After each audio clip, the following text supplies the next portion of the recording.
The stagecoach rattled into Timber Ridge on a Tuesday that felt like the world ending. Mara Ellison pressed her gloved hand against the frost-crusted window, watching the mountain town materialize through sheets of October snow. Buildings hunched against the wind like wounded animals. Smoke rose from chimneys in desperate gray columns. Everything looked temporary, like the whole settlement might blow away before spring. "Last stop," the driver called back. His voice carried the particular meanness of a man who'd driven through weather that killed lesser men. "You getting out or riding back down with me?" Mara's fingers tightened on her carpet bag. Inside, 2 dresses, a water-damaged book of poetry, and a leather portfolio that 3 men had already died trying to retrieve. "Getting out." The driver spat tobacco juice that froze before it hit the ground. "Your funeral, lady." He wasn't wrong. The altitude hit her the moment she stepped down, thin air that made her lungs work twice as hard for half the oxygen. Her vision spotted at the edges. The bag slipped from her grip, landing in snow that came up to her ankles.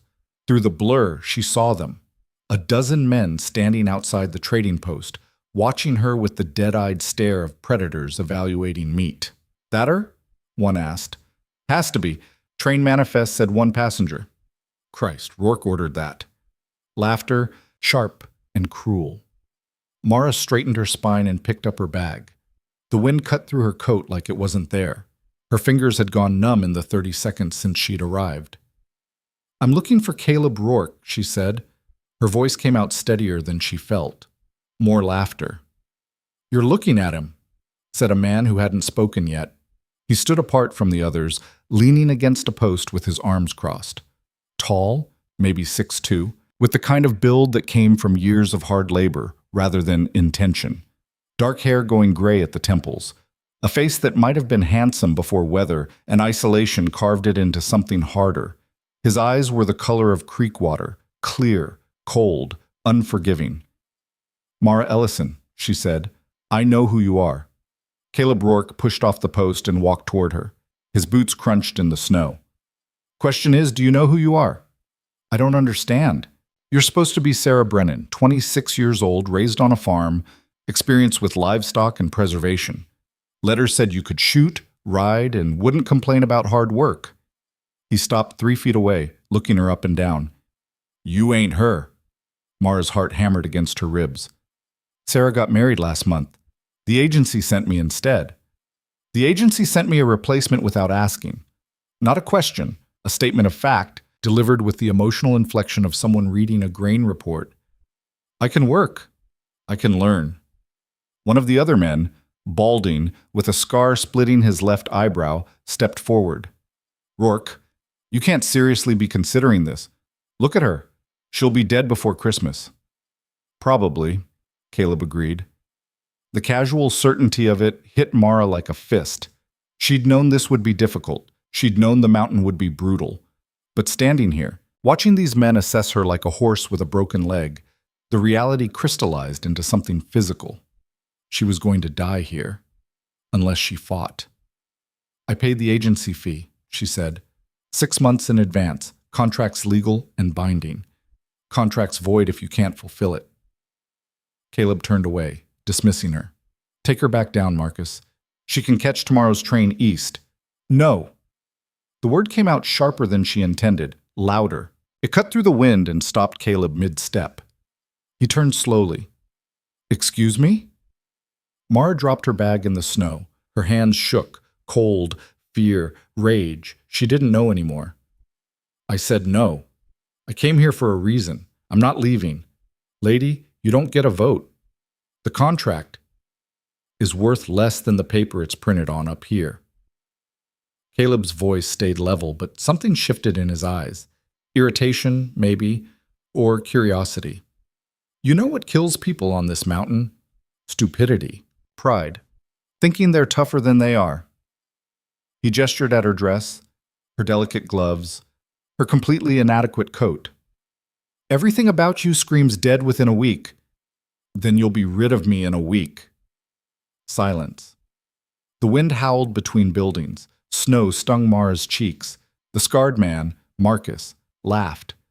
"She's got spine, I'll give her that." Spine doesn't stop frostbite, Sam, another man said.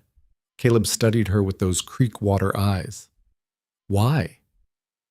Why what? Why come here? Pretty thing like you, educated, I'm guessing, based on how you talk, you could have found easier work, better work. So why answer an ad for a contract wife in a town that's barely a mark on a map? Because powerful men were hunting her. Because she'd stolen documents that could destroy Senator Howard Blackwell's career and possibly get him hanged for corruption and murder. Because she'd watched him order a man beaten to death in his study and had been stupid enough to think she could expose him and survive.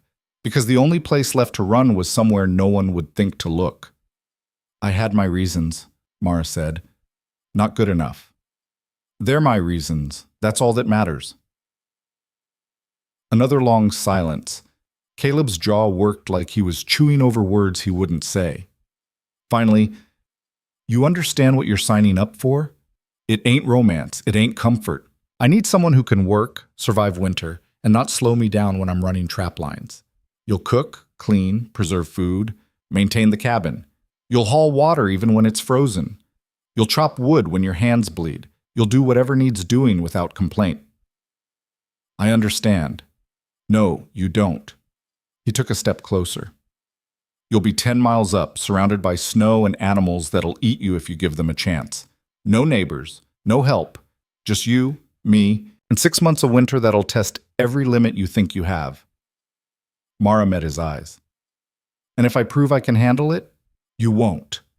But if I do. Caleb's expression didn't change, but something flickered there, brief, quickly buried. Then you'll have earned your place. Marcus shook his head. This is a mistake, Rourke. Probably. Caleb turned back to Mara. You got one chance to back out. Take it. Go home. Find a clerk to marry. Have babies. Die warm in your bed. No. Why not? Because home was gone. Because warm beds were where powerful men found you and made you disappear. Because I'm already here, she said, and I don't quit. The wind picked up, howling through the gap between buildings. Mara's teeth chattered. Her fingers had lost feeling entirely. Caleb watched her shake in the cold, watched her struggle just to stand upright, and she saw the decision form behind his eyes. You'll die up there, he said quietly. Maybe, but it'll be my choice. Another silence, longer this time.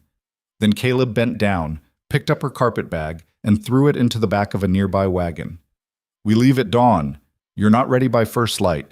I go without you. Relief hit so hard Mara's knees almost buckled. Thank you. Don't thank me yet. He walked past her toward the trading post. Marcus, get her set up at the boarding house. She'll need proper clothes, boots, supplies. Put it on my account. You sure about this? Marcus asked. No, but she's right about the contract. Caleb paused at the door. Besides, if she dies, it's on her conscience, not mine. He went inside without looking back. The boarding house smelled like old coffee and older regrets. Mara sat on a bed that sagged in the middle, staring at the pile of supplies Marcus had delivered. Heavy wool trousers, flannel shirts, a coat lined with fur, boots that weighed more than her shoes and looked capable of kicking through solid oak. A knock at the door. It's open. A woman entered, maybe 60, with steel gray hair pulled back in a bun and eyes that had seen enough of the world to stop being impressed by it. She carried a tray with soup and bread. Brought you dinner, she said. I'm Helen. I run this place. Thank you. Mara took the tray. Her hands still shook. Helen sat in the room's only chair, uninvited but not unwelcome. You the girl Rourke's taking up the mountain? I suppose I am. You know what you're doing? Not even a little bit. Helen's mouth twitched, not quite a smile, but close. At least you're honest. Most girls who come through here, they got romantic notions. Think the frontier's some kind of adventure. She gestured at the window, where snow piled against the glass. This ain't an adventure, it's survival with occasional moments of not dying. Mara sipped the soup. It was thin, mostly broth, but hot enough to hurt going down. I'll manage. Maybe. Rourke's not an easy man. Is anyone up here easy? Fair point. Helen leaned back. He had a wife before, did you know that? Mara's spoon stopped halfway to her mouth. No. Catherine. Sweet thing, younger than you. Came up here 5 years ago, full of hope and stupid ideas about love conquering all. Helen's expression went flat. Pneumonia took her the first winter. Rourke carried her body down the mountain in February, through a blizzard that killed 2 of the men who went with him. The soup turned to ash in Mara's mouth. He buried her in the town cemetery, Helen continued. Didn't speak for 3 months. Then one day he walked into the trading post and asked about contract wives. Said he needed help, not romance. Said he'd never make that mistake again. What mistake? Caring. Mara set down the tray. Why are you telling me this? Because you should know what you're walking into. Caleb Rourke is a good man, fair, honest, doesn't cheat or lie. But he's also a man who watched his wife die in his arms and decided the mountain was safer than love. Helen stood, moving toward the door. So don't expect warmth from him. Don't expect kindness. Expect survival, and if you're lucky, respect. She left before Mara could respond. Dawn came cold and pale. Mara dressed in her new clothes, stiff, heavy, smelling of sheep and unfamiliar labor. The boots required 3 tries to lace properly. By the time she'd finished, sweat dampened her collar despite the freezing air. She met Caleb outside the trading post. He looked her over once, nodded, and climbed onto the wagon without a word. The ride up the mountain started easy. The trail wound through pine forest, snow sitting pretty on branches. Mara almost let herself believe this wouldn't be so bad. Then they hit the first switchback. The trail narrowed to barely wider than the wagon. On the right, sheer rock face. On the left, nothing but air and a drop that went down, down, down until Mara couldn't see the bottom anymore. Her fingers dug into the wagon seat. Don't look down, Caleb said. It was the first thing he'd said to her all morning. I'm fine. You're white as snow and shaking. I said I'm fine. The wagon hit a rut. Mara's stomach lurched. For one terrible moment, she felt the wheels tip, just a fraction, just enough to imagine them going over the edge, tumbling through empty air, breaking on rocks below. Then they leveled out. We're stopping, Caleb said.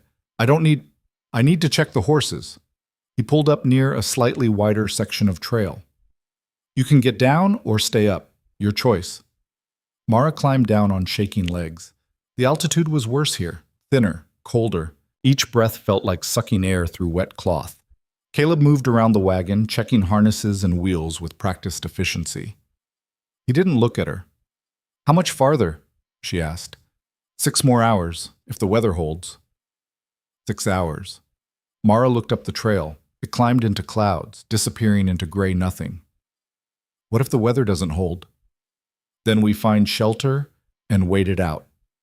Caleb finished with the horses and turned to her. You feeling sick? Dizzy? Seeing spots? A little. That's altitude sickness. It'll get worse before it gets better. You need to tell me if you can't breathe or if your vision goes completely. I'll be fine. Catherine said that too. The words hung between them like a blade. Mara's chest tightened. I'm not Catherine. No, you're not. Caleb climbed back onto the wagon. She at least knew how to ride a horse. He didn't wait for her to respond before snapping the reins. The cabin appeared through falling snow like something from a fever dream. Single room, log construction, roof pitched steep to shed snowfall. Smoke rose from a stone chimney. A small barn stood nearby, and beyond that, nothing but wilderness stretching into infinity. This is it, Caleb said. Mara climbed down from the wagon. Her legs nearly gave out. 6 hours of sitting had turned them to wood. She stumbled, caught herself, and pretended she'd meant to do it. The cabin door opened. A massive dog bounded out, some mix of wolf and nightmare, all teeth and muscle and fur. Mara froze. Down, bear, Caleb said. The dog ignored him, charging straight at Mara with enough momentum to knock her flat. She closed her eyes, waiting for impact. It didn't come. She opened her eyes. The dog sat at her feet, tail wagging, tongue lolling out in what might have been a grin. Huh, Caleb said. He usually hates strangers.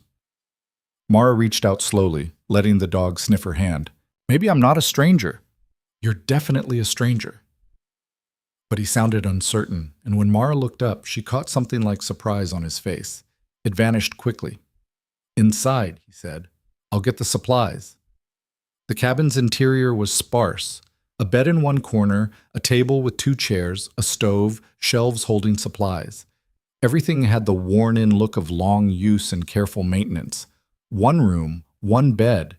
Mara's face heated despite the cold. Caleb came in carrying her bag. He saw her looking at the bed. I'll sleep in the barn.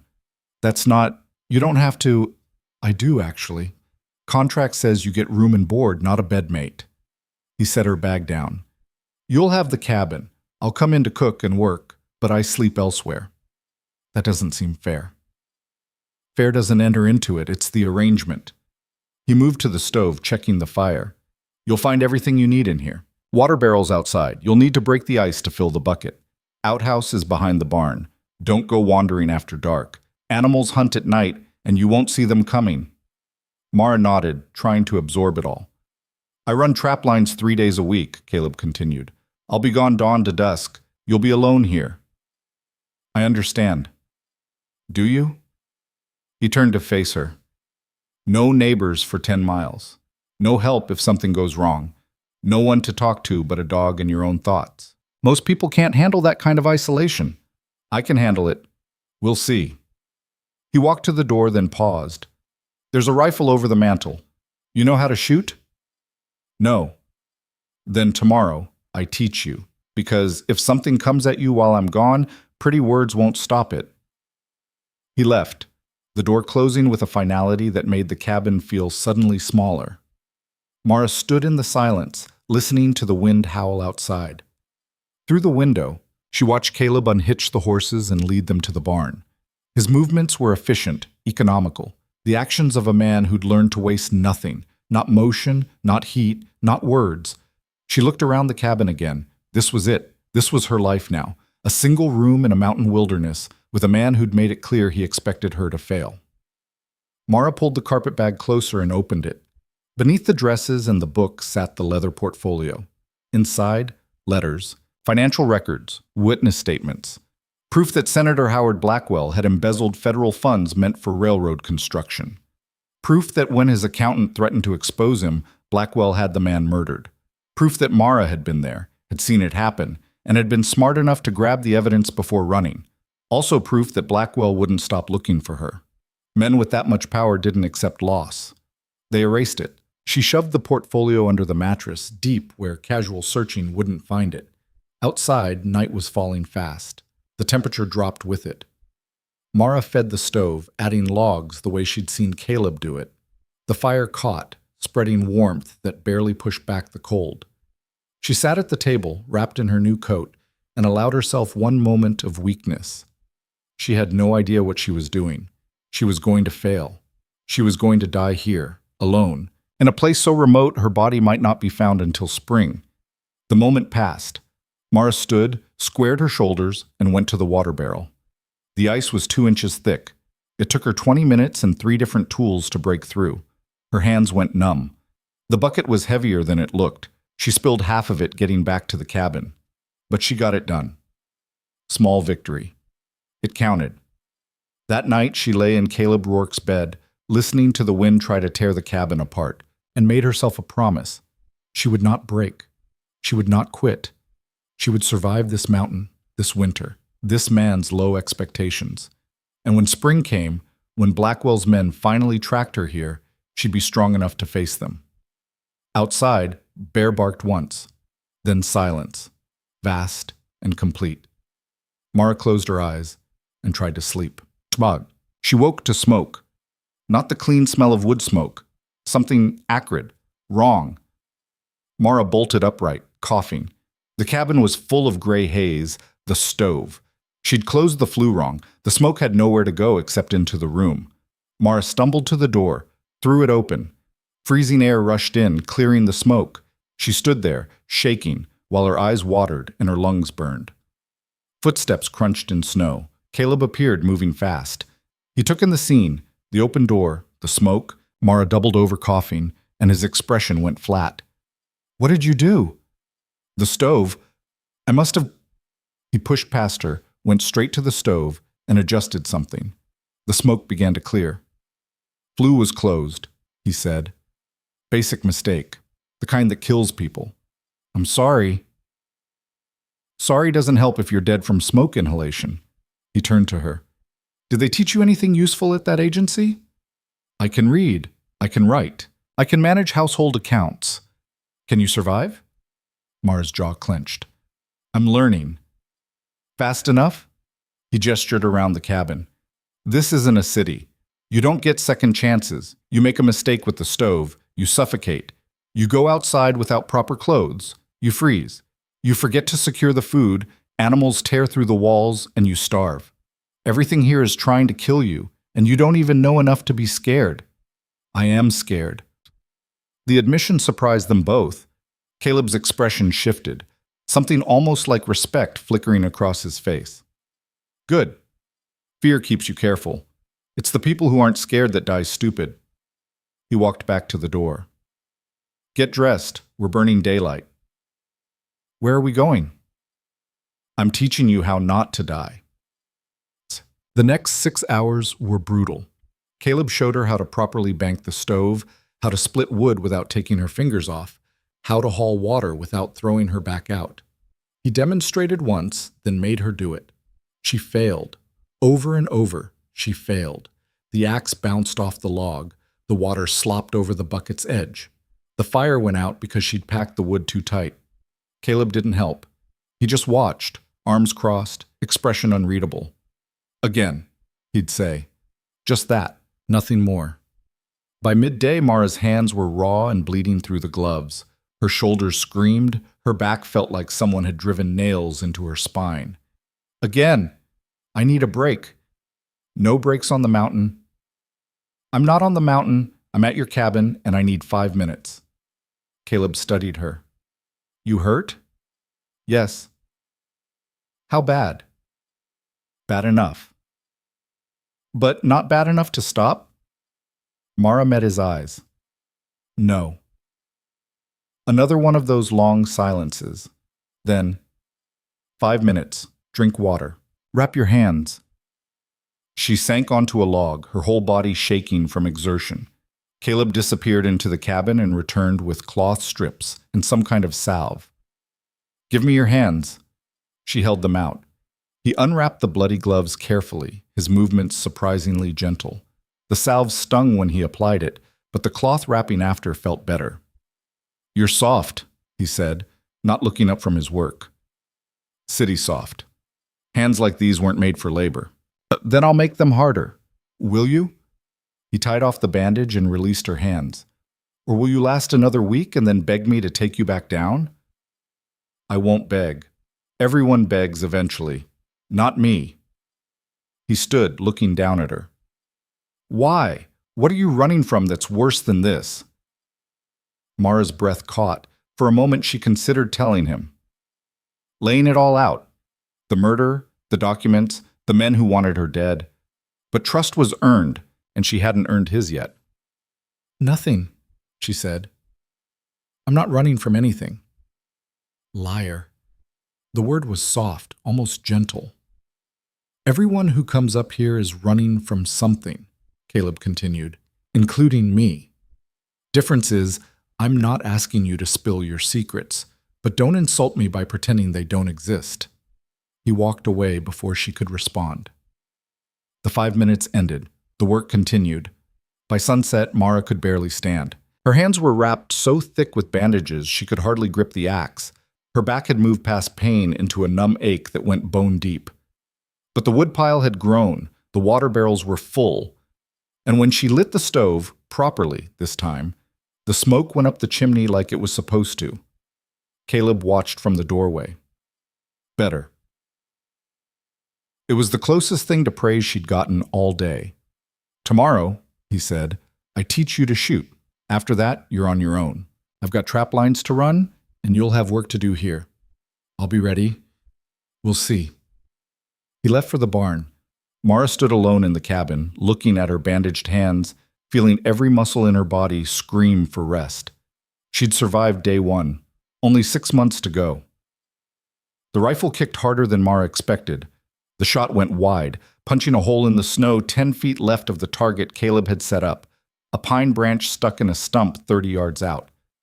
"You're flinching," he said. "I'm not.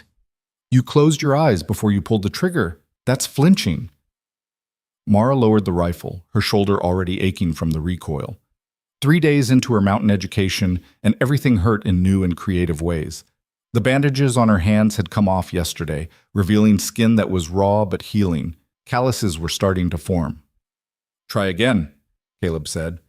He stood behind her, arms crossed, watching with that same flat expression he'd worn since she arrived. "And keep your eyes open this time." She raised the rifle, sighted down the barrel. The target blurred at the edges. Her arms trembled from holding the weight. "Breathe," Caleb said quietly. "In, out. Squeeze the trigger between heartbeats." Mara tried. The gun fired. This time the bullet hit the stump, 6 inches below the branch. Better. He took the rifle from her, reloading with practiced efficiency. But not good enough. A bear won't give you time to aim twice. "Are there bears up here?" "Sometimes. Also mountain lions, wolves, men with bad intentions." He handed the rifle back. "All of them more dangerous than you, so you keep practicing until shooting becomes reflex." "How long did it take you?" "To learn to shoot?" Caleb considered. "I was 8 when my father put a rifle in my hands. Took about a month before I could hit what I aimed at." "You were 8? Different world down in Tennessee. Different rules." He nodded toward the target. Again. They practiced until the sun hung low and orange behind the trees. Mara's shoulder would be purple tomorrow. Her ears rang despite the cloth Caleb had given her to stuff in them, and her arms felt like rope that had been pulled too tight. But she hit the target. Not every time, not even most times, but enough that Caleb eventually nodded and said, "That'll do for today." The walk back to the cabin took longer than it should have. Mara's legs didn't want to cooperate. Bear trotted alongside her, occasionally bumping his massive head against her leg like he was trying to hold her upright. "He likes you," Caleb said. It was the closest thing to conversation they'd had all day. "The feeling's mutual." Catherine hated him, said he was too big, too wild. Caleb's voice went flat on his dead wife's name. She wanted a house dog, something small and quiet. Mara looked down at Bear, who probably weighed 150 pounds and had teeth that could crush bone. "What is he exactly?" "Half Malamute, half wolf, all bastard." Caleb's mouth twitched. Not quite a smile, but the ghost of one. "Found him half dead in a trap 3 winters back. Should have left him, but I was drinking too much and feeling sorry for myself. So I brought him back, patched him up, and he decided we were partners." "And the name?" "When he stands on his back legs, he's tall as a grizzly." They reached the cabin. Smoke rose from the chimney. Mara had learned to bank the fire properly before leaving, keeping it alive but controlled. Small victory. "I'm heading out tomorrow," Caleb said. "Trapline run. I'll be gone 2 days, maybe 3, if the weather turns." Mara's stomach dropped. 2 days? Could be 3. "Alone?" "You and Bear, he'll keep watch." Caleb opened the cabin door. "I'm leaving you the rifle and enough food for a week. You keep the fire going, the door barred at night, and you don't go wandering. Something happens. You fire 3 shots in the air. I'll hear it and come back. And if you don't hear it, then you're on your own until I get back." He met her eyes. "This is the life, Mara. Long stretches of isolation broken up by longer stretches of isolation. If you can't handle it, tell me now. I'll take you down before the snow gets worse." "Waters?" She wanted to say yes. Every rational part of her brain screamed that being alone in this cabin, on this mountain, with winter pressing in and no help for miles was insane. But going back down meant being found. And being found meant dying in ways that would make freezing to death look peaceful. "I can handle it," she said. Caleb studied her like he was trying to read a language he didn't quite speak. Then he nodded and went inside. That night, Mara couldn't sleep. She lay in the bed, Caleb's bed technically, though he never came near it anymore, and listened to the wind trying to pry the cabin apart. Every creak was a footstep. Every groan was a door being forced open. She got up, lit a lamp, and pulled the portfolio from under the mattress. The documents inside represented 3 years of Senator Howard Blackwell's corruption.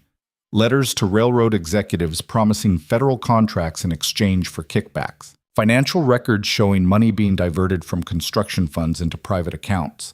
And the witness statement from Thomas Brennan, Blackwell's accountant, dated 2 days before he was found beaten to death in an alley. Mara had been Blackwell's secretary, the quiet woman in the corner who took notes and kept schedules and was so unremarkable that people forgot she was there.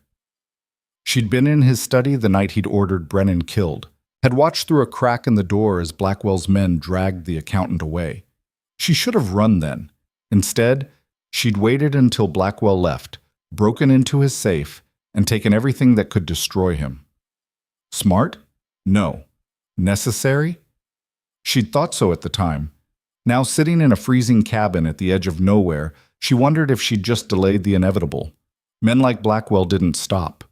They had resources, connections, patience. Eventually, they found what they were looking for. Eventually, they'd find her. Bear's wet nose pressed against her arm, startling her. The dog had come in through the flap Caleb had cut in the door.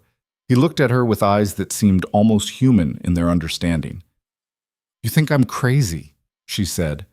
Bear's tail thumped once against the floor. "Yeah, me too." She put the portfolio away and climbed back into bed. This time, with Bear lying across her feet like a massive furry anchor, she managed to sleep. Dawn came too fast and too cold. Mara woke to find Caleb already up, packing supplies into a canvas rucksack. He moved quietly, efficiently, and didn't acknowledge her until she sat up. "Coffee's on the stove," he said. "I'm leaving in 10 minutes." She dressed quickly, pulling on the layers that had become routine: long underwear, wool trousers, flannel shirt, thick socks. The coffee was strong enough to strip paint, but it was hot, and that mattered more. Caleb finished packing and slung the rucksack over his shoulder. He wore a heavy coat, fur-lined gloves, and boots that looked like they'd walked 1,000 miles. His rifle hung from a strap across his back. "Remember what I said. Fire goes out, you die. Food runs low, you ration. Something tries to get in, you shoot first and question later." He paused at the door and Mara? "Yes?" "Don't do anything stupid." Then he was gone, his footsteps crunching away through the snow until even that sound faded into silence. Mara stood in the doorway, watching the forest where he disappeared. Bear sat beside her, staring in the same direction. "Just us now," she said. Bear whined low in his throat. The first day alone wasn't terrible. Mara had work to keep her busy, chopping wood, hauling water, checking the food stores. The cabin felt bigger without Caleb's presence, but not empty. Bear followed her everywhere, a constant shadow. She made stew for dinner, using the dried vegetables and salted meat Caleb had shown her how to prepare. It wasn't good exactly, but it was edible and hot. She ate by the stove, feeding scraps to Bear, and tried not to think about the darkness pressing against the windows. Night fell like a hammer. The wind picked up, howling around the cabin's corners.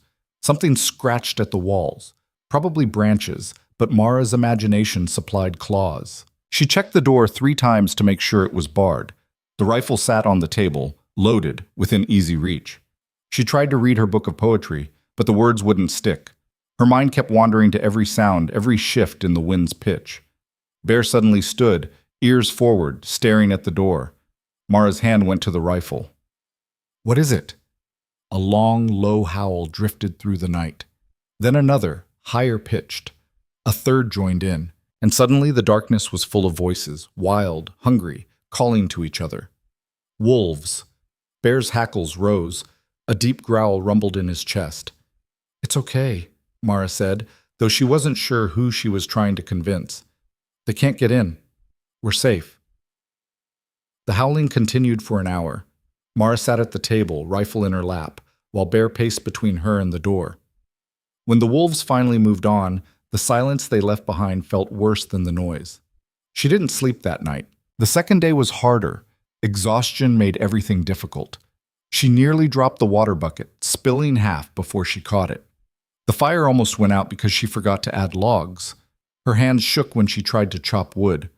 By evening, her nerves were scraped raw. She was heating water for coffee when Bear started barking. Not his usual alert bark, something sharper, more urgent. Mara grabbed the rifle and went to the window. A man stood at the edge of the clearing. Her heart stopped. He was tall, wearing a heavy coat and wide-brimmed hat, too far away to see his face, but close enough to be real. He wasn't moving, just standing there, watching the cabin. Mara's hands went slick on the rifle. This was it. Blackwell had found her. Somehow, despite the distance and the isolation, he'd tracked her to this mountain, and now... The man raised a hand, waved. Then he turned and walked away, disappearing into the trees. Mara stood frozen, rifle raised, heart hammering. Bear barked twice more, then went quiet. Who was that? A neighbor Caleb hadn't mentioned, someone passing through? Or one of Blackwell's men scouting the area before making a move? She spent the rest of the evening watching the windows, rifle never far from her hands. Every shadow became a threat. Every sound was a footstep. When Caleb finally returned late the next morning, Mara nearly shot him. She'd been standing at the window, watching the tree line, when a shape emerged from the forest. Her finger was on the trigger, taking up slack, when she recognized his walk. She lowered the rifle and opened the door. Caleb looked terrible. His face was wind-burned, ice hung in his beard, and he moved like every step hurt. But he was alive and whole. "You made it," he said. It might have been a question. "I made it." He nodded, dropped his pack, and went straight to the stove. "Coffee?" "Fresh pot." They sat at the table, not speaking, while Caleb thawed. Finally, he said, "How was it?" Mara considered lying, saying it was fine, easy, nothing to worry about. Instead, wolves came the first night, and yesterday there was a man. Caleb's cup stopped halfway to his mouth. A man? At the tree line, just standing there, watching. Then he left. What'd he look like? Too far to tell. Tall, dark coat, hat. Caleb set down his cup. That was probably Ezra. Trapper, lives about 8 miles west. Comes by sometimes to check on me. Mapatfus. He saw her expression. I should have mentioned him. Sorry. The relief hit so hard Mara's hands started shaking. Not Blackwell's men, not a threat. Just a neighbor being neighborly. You okay? Caleb asked. Fine. Just tired. You sure? You look... He stopped, studying her more carefully. What aren't you telling me? Everything. The murder. The documents. The fact that she was waiting for armed men to show up and drag her back to face execution. Nothing, she said. It was just harder than I expected. Being alone. Caleb's expression said he didn't believe her, but he let it drop. It gets easier, or you get used to it. Hard to tell the difference sometimes. He finished his coffee and stood. I'm going to sleep for about 12 hours. You need anything before I do? No. Good. He paused at the door. You did well. Staying alive, keeping the fire going, that's not nothing. It was the most praise he'd given her. Coming from Caleb Rourke, it felt like a medal. He went to the barn. Mara sat alone in the cabin, feeling the exhaustion catch up with her. She'd survived. 3 days alone on the mountain, and she'd survived. Small victory. But it counted. The weeks that followed developed a rhythm. Caleb would leave on trap runs, sometimes for days at a time. Mara would maintain the cabin, practice shooting, and try not to jump at every sound. When he returned, they'd work together in near silence, preserving meat, repairing equipment, preparing for the winter that was coming fast. They didn't talk much. Caleb wasn't built for conversation, but sometimes, in the evenings after work was done, they'd sit by the stove and he'd tell her about the mountain, where the good hunting was, which passes closed first when the snow got deep, how to read the weather in the way the wind smelled. It wasn't friendship, but it was something. One night, about 6 weeks in, Caleb asked, You ever going to tell me what you're running from? Mara looked up from the sock she was darning. What makes you think I'm running? Everyone runs to the mountains. Question is, what from?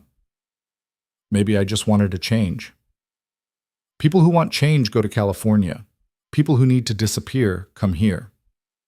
He leaned back in his chair. I'm not asking you to confess. Just wondering if whatever you're running from is going to show up and make itself my problem. Mara's needle stopped moving. Would it matter if I said yes? Depends on what kind of problem. She considered her options. Lying seemed pointless. Caleb was sharp enough to see through it, but the truth could get him killed. I saw something I wasn't supposed to see, she said finally. Someone powerful. Someone who doesn't like loose ends. And you're a loose end. I'm a loose end with proof of what I saw. Caleb was quiet for a long moment, then, this powerful person. They the type to send men after you? Yes. How many men? As many as it takes. Another silence. The stove crackled. Wind rattled the windows. Well, Caleb said eventually, if they come, they come. Mountains got ways of dealing with people who don't belong. That doesn't scare you? Being scared doesn't change anything. Either they find you or they don't. Either we handle it or we don't. Worrying about it just makes the waiting worse. He stood and stretched. I'm turning in. You should too. Big day tomorrow. Storm's coming and we need to get the barn reinforced. He left before she could respond. Mara sat by the stove, staring into the fire. Caleb's acceptance of the danger she'd brought to his doorstep should have been comforting. Instead, it made the guilt worse. He was offering her protection without even knowing the full scope of what he was protecting her from. She thought about the portfolio under her mattress, about Senator Howard Blackwell and the machinery of power he commanded, about the men who'd beaten Thomas Brennan to death and would do the same to her without hesitation. They were coming. Maybe not today, maybe not this week, but eventually they'd track her here. And when they did, Caleb Rourke would be standing between her and them. The storm hit 2 days later. It started as light snow, pretty and harmless looking. By noon, the wind had picked up. By evening, the world outside the cabin had turned white and furious. Mara had never seen snow like this. It didn't fall. It flew horizontal, driven by wind that screamed like something alive. Visibility dropped to nothing. The barn disappeared behind a wall of white. How long will it last? She asked. Caleb stood at the window, watching the storm with the calm of someone who'd seen it before. Day, maybe 2, maybe more. And we just wait? We wait. They did. The storm raged outside while inside, time stretched and compressed. They couldn't work, couldn't go out, couldn't do anything but exist in the small bubble of warmth the stove provided. Caleb carved. He had a piece of wood and a knife, and his hands moved with practiced precision, revealing shapes hidden in the grain. He didn't speak while he worked. Mara tried to read but gave up after losing her place for the 10th time. Instead, she watched Caleb work, watched his hands shape the wood, and realized she knew almost nothing about him. Can I ask you something? She said. You just did. A real question. His knife paused. Go ahead. Why'd you come up here, to the mountain, I mean? Caleb's jaw worked like he was chewing words. For a long time, she thought he wouldn't answer. Then, I killed a man. Mara's breath caught. It was legal, Caleb continued, his voice flat and distant. War made it legal. I was 17, thought I'd be a hero, thought fighting for something bigger than myself meant something. He went back to carving.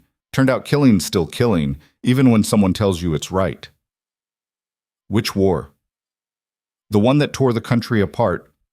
I wore blue, fought in Virginia. Watched boys younger than me die in mud and blood for reasons nobody could explain once the smoke cleared. The knife moved again, steady and sure. When it ended, I came home and found out my parents had died of fever. House was gone, debts everywhere. So I drifted west, looking for something I couldn't name. And you found the mountain. Mountain found me. I was drunk in Timber Ridge, broke and angry, when a man offered me work running trap lines. Said he had a cabin up top and needed someone tough enough to survive it. Caleb's mouth twisted. I figured if the mountain killed me, at least it'd be quieter than a battlefield.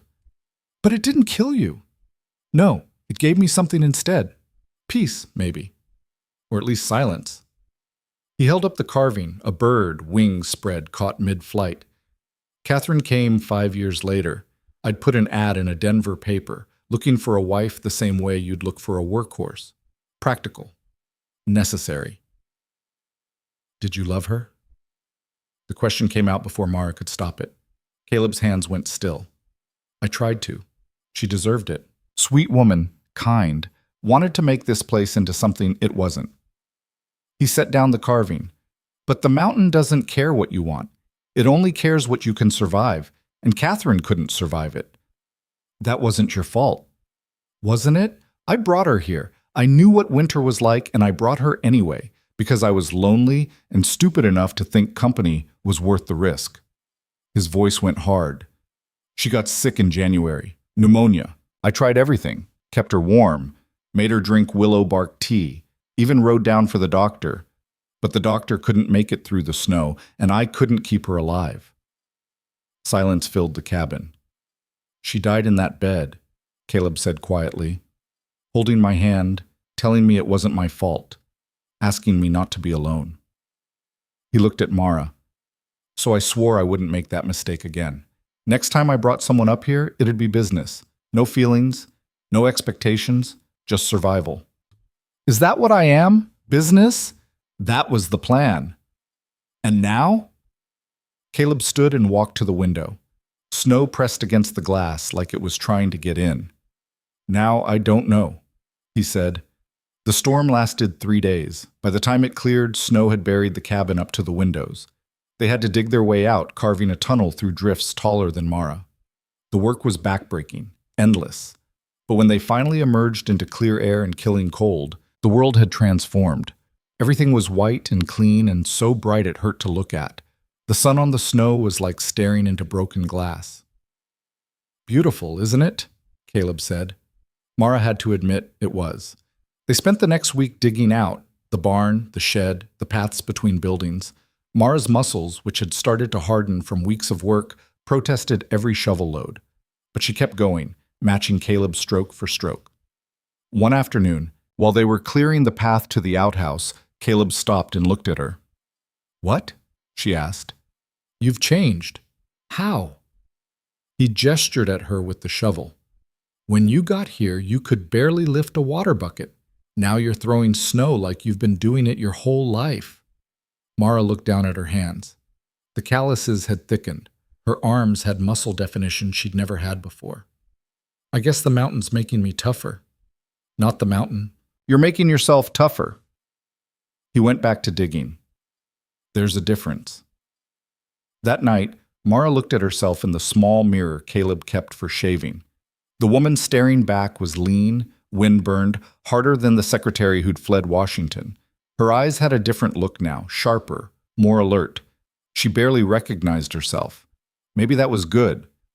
Maybe when Blackwell's men came, they'd be looking for the soft woman who'd stolen his documents, not this mountain-hardened stranger. December came, and with it, a cold so intense it felt like breathing broken glass. The water barrel froze solid despite being inside. Frost formed on the inside of the windows. At night, Mara could see her breath even with the stove burning hot. Caleb showed her how to manage it, how to layer clothes, how to keep moving to maintain circulation, how to recognize the warning signs of frostbite. They worked together more now, partners in survival. And slowly, almost imperceptibly, the silence between them changed. It became comfortable instead of tense. They'd work for hours without speaking, but it was the quiet of people who didn't need words to communicate. One evening, while they were repairing traps by lamplight, Mara asked, "Do you ever get lonely?" Caleb looked up from the snare he was fixing. Sometimes. Less now than before. Before what? Before you. The admission hung in the air between them. Mara's hand stilled on the trap she was holding. Caleb, I know. He cut her off. I know what I said. Business, not feelings. But turns out, I'm not as good at controlling that as I thought. He went back to work, not meeting her eyes. You're not what I expected. Tougher, smarter, more stubborn than any reasonable person should be. Is that a compliment? It's a fact. He tied off the snare and set it aside. I'm not good with people anymore. War beat that out of me, and the mountain finished the job. But you've been here 3 months, and you haven't quit. Haven't complained? Haven't asked for anything except to be taught how to survive. He finally looked at her. That means something. What does it mean? I don't know yet. Fair enough. Mara didn't know either. Christmas came and went unmarked except for Caleb shooting a rabbit and Mara making something approximating a decent stew. They ate by the stove while wind hammered the cabin, and if it wasn't exactly festive, at least it was warm. Did you celebrate when you were young? Mara asked. Some. My mother would make pie if we had sugar. My father would read from a book about a miser who learned to be decent. Caleb smiled, a rare, real smile. It was never much, but it was something. My family did the full production. Tree, presents, carols. My father worked for the Treasury Department, so we had enough money to make it special. The memory stung. I wonder if they know where I am. Do they know you're alive? I sent a letter from Denver, said I was heading west for work. Nothing after that. I couldn't risk it. They'll think you're dead. Better than them knowing the truth and becoming targets. Caleb nodded slowly. That's the thing about running. It's not just leaving. It's becoming a ghost. Everyone you knew, every connection you had, they all have to die so you can live. Is that what you did? More or less. The man who went to war didn't come back. Someone else came back wearing his name. They sat in silence after that, two ghosts sharing a cabin at the edge of the world. January arrived with a vengeance. The temperature dropped so low that spit would freeze before it hit the ground. They burned through wood faster than anticipated, which meant more chopping, more hauling, more endless work. But they had a rhythm now. Mara would wake first, get the stove going, make coffee. Caleb would handle the heavy lifting while she managed the inside work. They'd eat together, work together, exist together in a partnership that had moved past transactional into something neither of them wanted to name. It was during one of Caleb's trap runs in mid-January that everything changed. Mara was alone. Bear had gone with Caleb this time when she heard the horses. Multiple horses moving fast. Her blood turned to ice. She grabbed the rifle and went to the window. 4 riders emerged from the tree line, pushing through snow that came up to their horses' chests. They were dressed for travel, armed and moving with purpose. These weren't trappers or neighbors. These were professionals. Mara's hand shook as she checked the rifle. Loaded, safety off. The riders stopped 50 yards from the cabin. One dismounted, a lean man in a dark coat, face hard and scarred. He cupped his hands around his mouth. Mara Ellison, we know you're in there. Senator Blackwell wants his property back. Property. The documents. We're not here to hurt you, the man continued. Just give us what you took and we'll leave. Nobody has to die today. Mara's mind raced. 4 men, all armed. She was alone, with 1 rifle and maybe 20 rounds of ammunition. Even if she was a perfect shot, and she wasn't, the odds were impossible. But if she gave them the documents, they'd kill her anyway. Blackwell didn't leave witnesses. You've got 1 minute to decide, the man shouted. Then we come in and take what we want. Mara's finger found the trigger. She thought about Caleb, about the partnership they'd built, about the person she'd become on this mountain. She'd run before. She'd been running her whole life. Not anymore. She opened the window, raised the rifle, and fired. The shot went high, deliberately, kicking up snow near the horses' feet.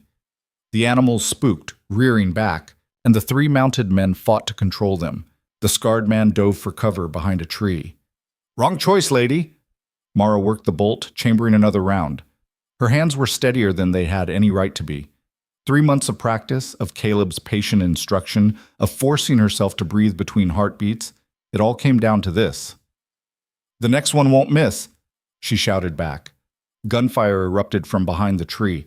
Wood exploded from the window frame, splinters raking across her cheek. Mara dropped below the sill, breathing hard. This was real. This was happening. More shots punched through the cabin walls. The stove chimney rang like a bell where a bullet struck it. The men were spreading out, finding positions, preparing for a real assault. Mara crawled to the other window, risked a look. 2 men were circling right, using the trees for cover. The scarred man held center. The 4th rider was moving left, trying to flank. 4 directions. One of her. She fired at the right side pair, didn't wait to see if she hit anything, just worked the bolt and swung to the left window. The flanking rider was closer now, maybe 30 yards, moving fast through the deep snow. Mara sighted, exhaled, squeezed. The rifle kicked. The rider jerked backward, grabbing his shoulder but stayed in the saddle. His horse wheeled and retreated into the trees. "She got Miller," someone shouted. "Then quit playing and burn her out." That was the scarred man, his voice carrying clear and cold through the winter air. "Torch it! We'll pull the documents from the ashes!" Fire. They were going to burn the cabin. Mara's mind raced. The walls were log, but the roof was wooden shingles. If they got a torch up there, the whole structure would go up. She'd have to run, and running meant dying in the snow under their guns. Unless she stopped them first. She reloaded, hands moving on muscle memory now. Through the window, she saw one of the right side men break cover, carrying something wrapped in cloth. A torch, soaked in oil probably, ready to light. Mara tracked him, led his movement, and fired. The man went down hard, clutching his leg. The torch fell into the snow and went out with a hiss. "Damn it!" The scarred man fired a volley at the cabin, rounds punching through the walls in a steady rhythm. Mara pressed herself flat against the floor as wood splintered above her head. The shooting stopped. In the sudden quiet, she heard voices conferring, too low to make out words. They were regrouping, changing tactics. She crawled to her bag, pulled out the portfolio, and shoved it inside her coat. If the cabin burned, at least the documents wouldn't.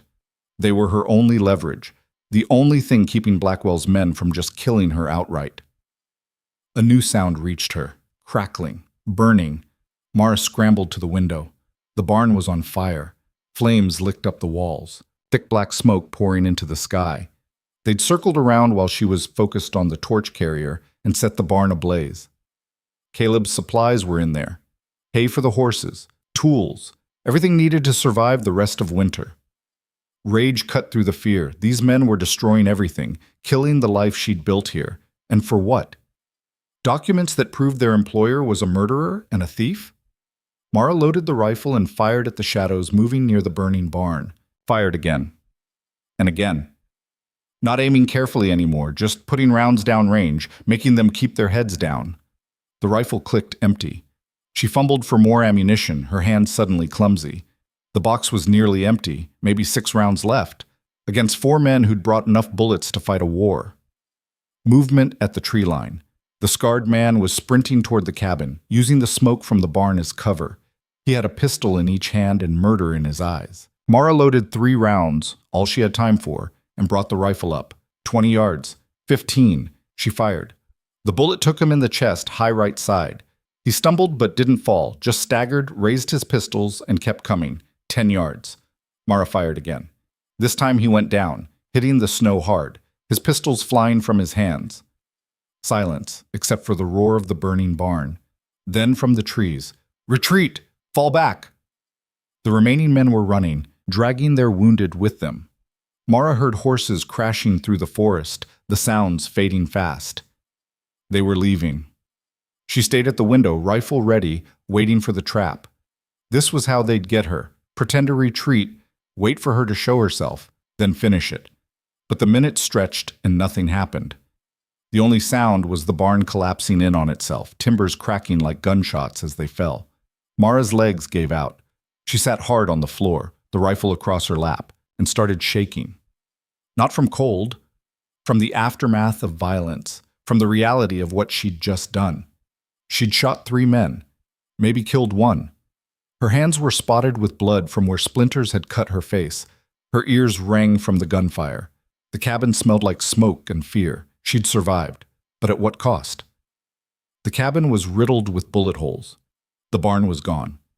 And somewhere out there, wounded men were regrouping, deciding whether to try again or report back to Senator Blackwell that his secretary was tougher than expected. Mara dragged herself to the door and barred it properly, then went to each window and hung blankets over them. The temperature was already dropping with the sun going down, and the holes in the walls would let the cold in fast. She fed the stove everything she could find: broken furniture, scraps of wood, even some of the firewood she'd been saving for emergencies. The fire roared, pushing back against the cold.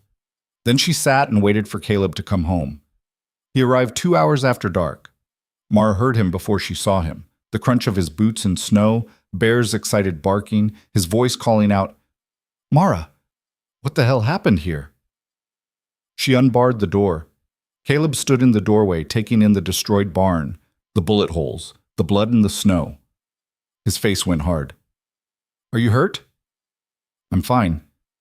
"The barn. I know." He stepped inside, Bear pushing past him to check on Mara. The dog whined and pressed against her legs, sensing something was wrong. Caleb looked around the cabin, counted the bullet holes, saw the empty rifle. His jaw clenched. "How many?" he asked. "4, maybe 5. I hit 3 of them." "Dead?" "1 for sure. The others, I don't know." Caleb set down his pack and walked to the window, looking out at the ruins of his barn. "They come for you?" "Yes." "The people you're running from?" "Yes." He turned back to her. "They know what you look like now. Know you can shoot. They'll come back with more men and better planning." "I know. So we have a choice." Caleb's voice was steady, almost calm, which somehow made it more frightening. "We can run, get you down the mountain tonight, put you on a train to somewhere far, or we can stay and get ready for round 2. Mara looked at him, really looked. This man who'd taken her in when he didn't have to, who'd taught her to survive, who'd become something like a partner without either of them planning it. "I'm tired of running," she said. "Running's kept you alive so far." "Running's just slow dying. I'm done with it." Caleb studied her face, reading something there. "What'd you take from them? Must be important if they're willing to kill for it." Mara pulled the portfolio from her coat and handed it to him. Proof that Senator Howard Blackwell has been stealing federal money and murdering anyone who tries to expose him. Caleb opened it, scanned the documents inside. His expression didn't change, but something shifted in his eyes. "This is real?" "I watched him order a man beaten to death. I was his secretary. I was there." "And you took this?" "Someone had to." Caleb closed the portfolio and handed it back. "He's a senator. That means power, connections, money. Men like that don't stop until they get what they want." "I know." "They'll send an army if they have to." "I know that too." "And you still want to stay?" Mara met his eyes. "I'm staying, but you don't have to. This is my fight, not yours. You can take me down the mountain, drop me in town, and walk away. I won't blame you." Caleb was quiet for a long time. Then he walked to the stove and poured himself coffee. "You know what I learned in the war?" "What?" "That running from a fight just means you die tired." He took a sip. "I spent 5 years up here alone telling myself I was better off without complications, without people depending on me or me depending on them. Then you showed up, completely unprepared, completely out of your depth, and you didn't quit. You got stronger. You learned. You became someone worth fighting alongside. Caleb, I'm not finished." He set down the cup. "When Catherine died, I swore I'd never care about anyone again. Caring meant hurt, and I'd had enough hurt for one lifetime. But you're not Catherine. You don't need me to save you. You need me to stand with you while you save yourself." Mara's throat tightened. "You're saying you'll stay?" "I'm saying this is my mountain, my cabin, and nobody burns down my barn and walks away." His expression was grim. "Besides, I've been looking for a reason to shoot someone. Been a while." It wasn't a declaration of love or loyalty. It was better. It was a soldier choosing his ground and his fight. "Thank you," Mara said. "Don't thank me yet. We might both die." "But we'll die fighting." "Damn right we will." They spent the rest of the night fortifying. Caleb taught Mara how to make barriers from furniture, how to create firing positions with good sightlines. They moved ammunition to strategic locations around the cabin. They filled every container with water in case fire became an issue again. By dawn, the cabin looked like a fortress. Makeshift, desperate, but solid. Caleb stood at the window, watching the tree line. "They'll wait a few days. Let us relax. Think maybe they gave up. Then they'll hit us when we're not expecting it. So we don't relax. We don't relax." The waiting was worse than the fighting. Every sound became a threat. Every shadow was a gunman. Mara slept in shifts, rifle always within reach. Caleb did the same, the two of them orbiting each other in a dance of survival. 3 days passed, then 4. On the 5th day, Ezra showed up. The old trapper appeared from the tree line just after dawn, hands raised, moving slow. Bear barked but didn't attack. He knew Ezra's scent. Caleb opened the door, rifle ready. "Bad time for a visit, Ezra." "I know. Heard there was trouble up your way." Ezra kept his hands visible. He was maybe 70, lean as jerky, with eyes that had seen too much. "Some men came through my camp 2 days back. 4 of them, 3 wounded. They were asking questions about you and your wife. What'd you tell them? That you're mean as a snake and twice as dangerous. That your wife can shoot better than most men. That trying to take this mountain from you is suicide." Ezra lowered his hands. "They didn't believe me." "They coming back?" "They went down to Timber Ridge, sent a telegraph. I'm guessing they're waiting for reinforcements." Caleb's jaw tightened. "How many?" "Couldn't say, but men like that, they don't ask for help unless they need it." Ezra looked at Mara. "You must have done something real bad to get them this riled up." "I stole from a senator," Mara said. "Proof that he's a murderer." Ezra whistled low. "Well, that'll do it." He looked back at Caleb. "You need help? You offering?" "I'm too old to fight, but I can watch the north approach. They try to flank from that direction, I can give you warning." "That's a good way to get killed." "Son, I've been dying slow for 20 years. Might as well make it mean something." Ezra grinned, showing gaps where teeth used to be. "Besides, I never liked senators much." Caleb considered, then nodded. "North approach. You see anything? You fire 3 shots and get clear." "Will do." Ezra turned to leave, then paused. "One more thing. There's talk in town. Some folks saying maybe the lady's lying, making up stories about important men. Others saying if she's got proof, someone should hear it." "Which side are you on?" Mara asked. "The side that says powerful men lie more than desperate women." Ezra touched his hat brim. "Good luck to you both." He disappeared into the forest as quietly as he'd come. Caleb closed the door. "That's something, at least. An extra pair of eyes." "You trust him?" "As much as I trust anyone." He checked his rifle, which isn't saying much. The attack came 2 days later, just before dawn. Mara woke to gunfire. Not the sharp crack of single shots, but a sustained barrage that sounded like the world ending. Bullets tore through the cabin walls in a horizontal rain. She rolled off the bed, grabbed the rifle, and scrambled to the window. Through the pre-dawn gloom, she saw muzzle flashes in the trees. Lots of them. "How many?" Caleb shouted from across the room. "I can't tell. More than before." The gunfire intensified. The stove took 3 hits and started leaking smoke. The table collapsed as legs were shot out. Glass from the remaining window pane showered across the floor. Then, suddenly, the shooting stopped. In the ringing silence, a voice called out, "Caleb Rourke! My name is Marshal Thomas Garrett. I'm here on federal business." Mara's blood froze. A marshal. Blackwell had sent a federal marshal. Caleb's expression went dark. "What business?" "I have a warrant for the arrest of Mara Ellison. She's wanted for theft of government property and conspiracy." "Lying bastard," Mara hissed. "Maybe," Caleb said. "Or maybe Blackwell's got enough pull to make it legal." "Send her out and nobody else has to die," Garrett continued. "You're harboring a fugitive. That makes you complicit." Caleb looked at Mara. "Your call." She thought about it, really thought. A federal marshal with a warrant meant this wasn't just hired guns anymore. This was the law, twisted and corrupted, but still the law. If she surrendered, Caleb would be safe. The cabin would be safe. She'd face trial, probably be convicted on manufactured evidence, and hang. If she didn't surrender, everyone here would die. "How do I know you won't just kill me?"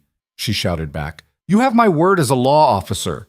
Your word's worth less than the paper that warrant's printed on." A different voice cut in, younger, uncertain. "Marshal, maybe we should—" "Quiet, deputy." Garrett again. "Miss Ellison, I'm giving you 1 minute to come out. After that, we're coming in." Mara looked at Caleb. He was checking his ammunition, his face set in hard lines. "You got a plan?" she asked. "Yeah, don't die." That's a terrible plan. You got a better one? Not really. The minute passed, then, time's up, fire at will. The world exploded. This wasn't the measured shooting from before. This was overwhelming force. 10, maybe 12 men pouring rounds into the cabin from all sides. The walls disintegrated under the onslaught. The door blew inward, hanging from one hinge. A bullet passed so close to Mara's head she felt the displacement of air. Caleb returned fire, methodical and precise. Every shot meant something. A cry of pain, a man diving for cover. Mara aimed at muzzle flashes and pulled the trigger.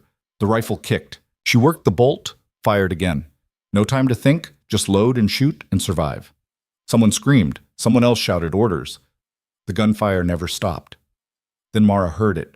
A whooshing sound followed by a crash on the roof. Fire.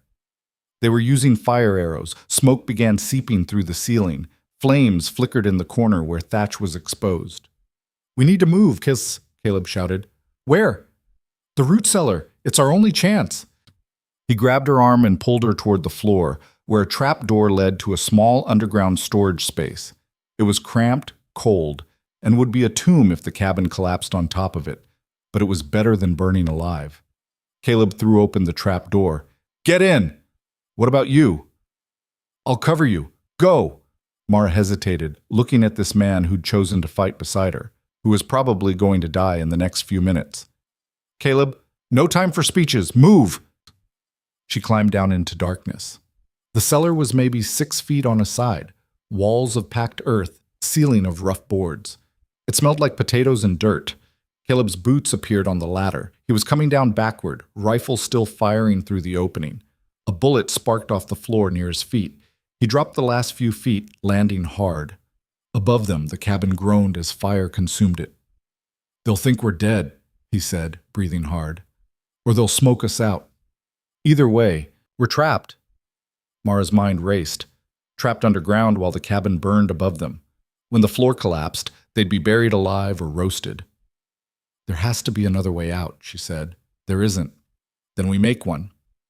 She pulled out her knife, the one Caleb had given her for skinning rabbits, and started digging at the wall. The earth was frozen hard, resisting her efforts. Caleb understood immediately. He pulled out his own knife and joined her, both of them attacking the wall like their lives depended on it, because they did. Above them, timber crashed as part of the cabin gave way. Heat radiated through the floor. Smoke began filtering into the cellar. "Faster!" Caleb gasped. They dug like animals, clawing through frozen earth and rock. Mara's fingers bled. Her shoulders screamed, but slowly, impossibly, a gap began to form. More crashing from above. The air in the cellar was getting hard to breathe. "There!" Caleb broke through to open air. Snow and cold rushed in through a hole the size of a fist. They widened it, tearing at the earth with bare hands now, making the opening big enough to squeeze through. "You first," Caleb said. "Together." Mara. Together or not at all? He didn't argue. They pushed through the hole side by side, emerging into snow on the north side of the cabin. The building was fully engulfed now, flames reaching toward the sky. Gunfire erupted immediately. They'd been spotted. Caleb grabbed Mara and ran, pulling her toward the tree line. Bullets kicked up snow around their feet. A round tugged at Caleb's coat but didn't penetrate. They made it to the trees and kept running. Behind them, men shouted orders. Horses crashed through the forest. The hunt was on. Caleb led them deeper into the wilderness, following paths only he knew. Mara's lungs burned from the cold and the exertion, but she kept pace. They ran until the sounds of pursuit faded, then kept running anyway. Finally, when Mara's legs were about to give out, Caleb stopped at the base of a cliff. "Here!" he gasped, pointing to a narrow crack in the rock face. "It's a cave, small, but defensible." They squeezed inside. The cave was barely big enough for 2 people, but it was dry and hidden from view. Caleb pulled branches across the entrance, concealing it. Then he collapsed against the wall, breathing hard. "You hurt?" he asked. "No, you?" "I'm fine." They sat in the darkness, listening to their own breathing and the distant sounds of men searching the forest. "We lost everything," Mara said quietly. "The cabin, the supplies, all of it. We're alive, that's what matters." For how long? They'll search until they find us. Then we move. Stay ahead of them until we can turn the tables. How? Caleb was quiet for a moment. Then, you said you have proof about the senator. Real proof? Letters, financial records, witness statements. Would it hold up in a real court? Not one he controls? Maybe, if anyone would listen. Then we make them listen. Caleb's voice was hard. We get off this mountain, get to a place where Blackwell's reach doesn't extend, and we expose him, publicly, loudly. Make enough noise that he can't silence it. That's suicide. Staying here is suicide. At least this way we're choosing our ground. He looked at her in the dim light filtering through the branches. You ready to stop running and start fighting back? Mara thought about the months on the mountain, the person she'd become. She thought about Caleb, about Ezra, about every person who'd chosen to help her instead of turn her in. She thought about Senator Howard Blackwell, sitting comfortable in Washington while he sent men to kill on his behalf. I'm ready, she said. Good, because we're about to make a lot of powerful people very angry. Outside, the search continued. Men crashed through the forest, calling to each other, firing randomly into the trees. But inside the cave, two people who'd survived war and winter and worse began planning their counterattack. They waited in the cave until nightfall, listening to the searchers gradually give up and retreat. The cold pressed in like a living thing, but they didn't dare make a fire. Smoke would give them away faster than anything.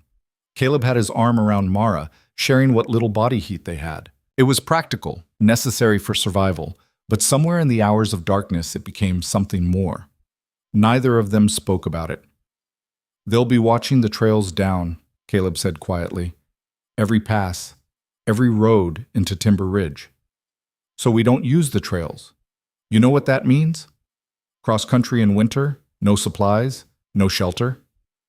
His voice carried doubt. People die doing that even when they're prepared. We're prepared enough. Mara pulled the portfolio from inside her coat. It had survived everything, the attack, the fire, the desperate escape. And we're motivated. Motivated doesn't stop frostbite. Neither does sitting here. Caleb was quiet for a moment. Then he shifted, pulling away to look at her in the darkness. When we get down, if we get down, where do we go? Denver, the federal courthouse. I know a judge there, Judge Morrison. He's old school, can't be bought. If anyone will listen, it's him. And you trust him? I trust that he hates corruption more than he loves comfort. Mara tucked the portfolio back inside her coat. He put away 3 congressmen last year for bribery, made enemies in high places doing it. So he's either brave or stupid. Both, probably, like us. Caleb laughed, a short bark of sound that died quickly in the cold. Yeah, like us. They left the cave just before dawn, when the darkness was at its deepest and the searchers would be at their most tired. Caleb led them north first, away from Timber Ridge, moving through terrain so rough Mara wouldn't have believed people could cross it.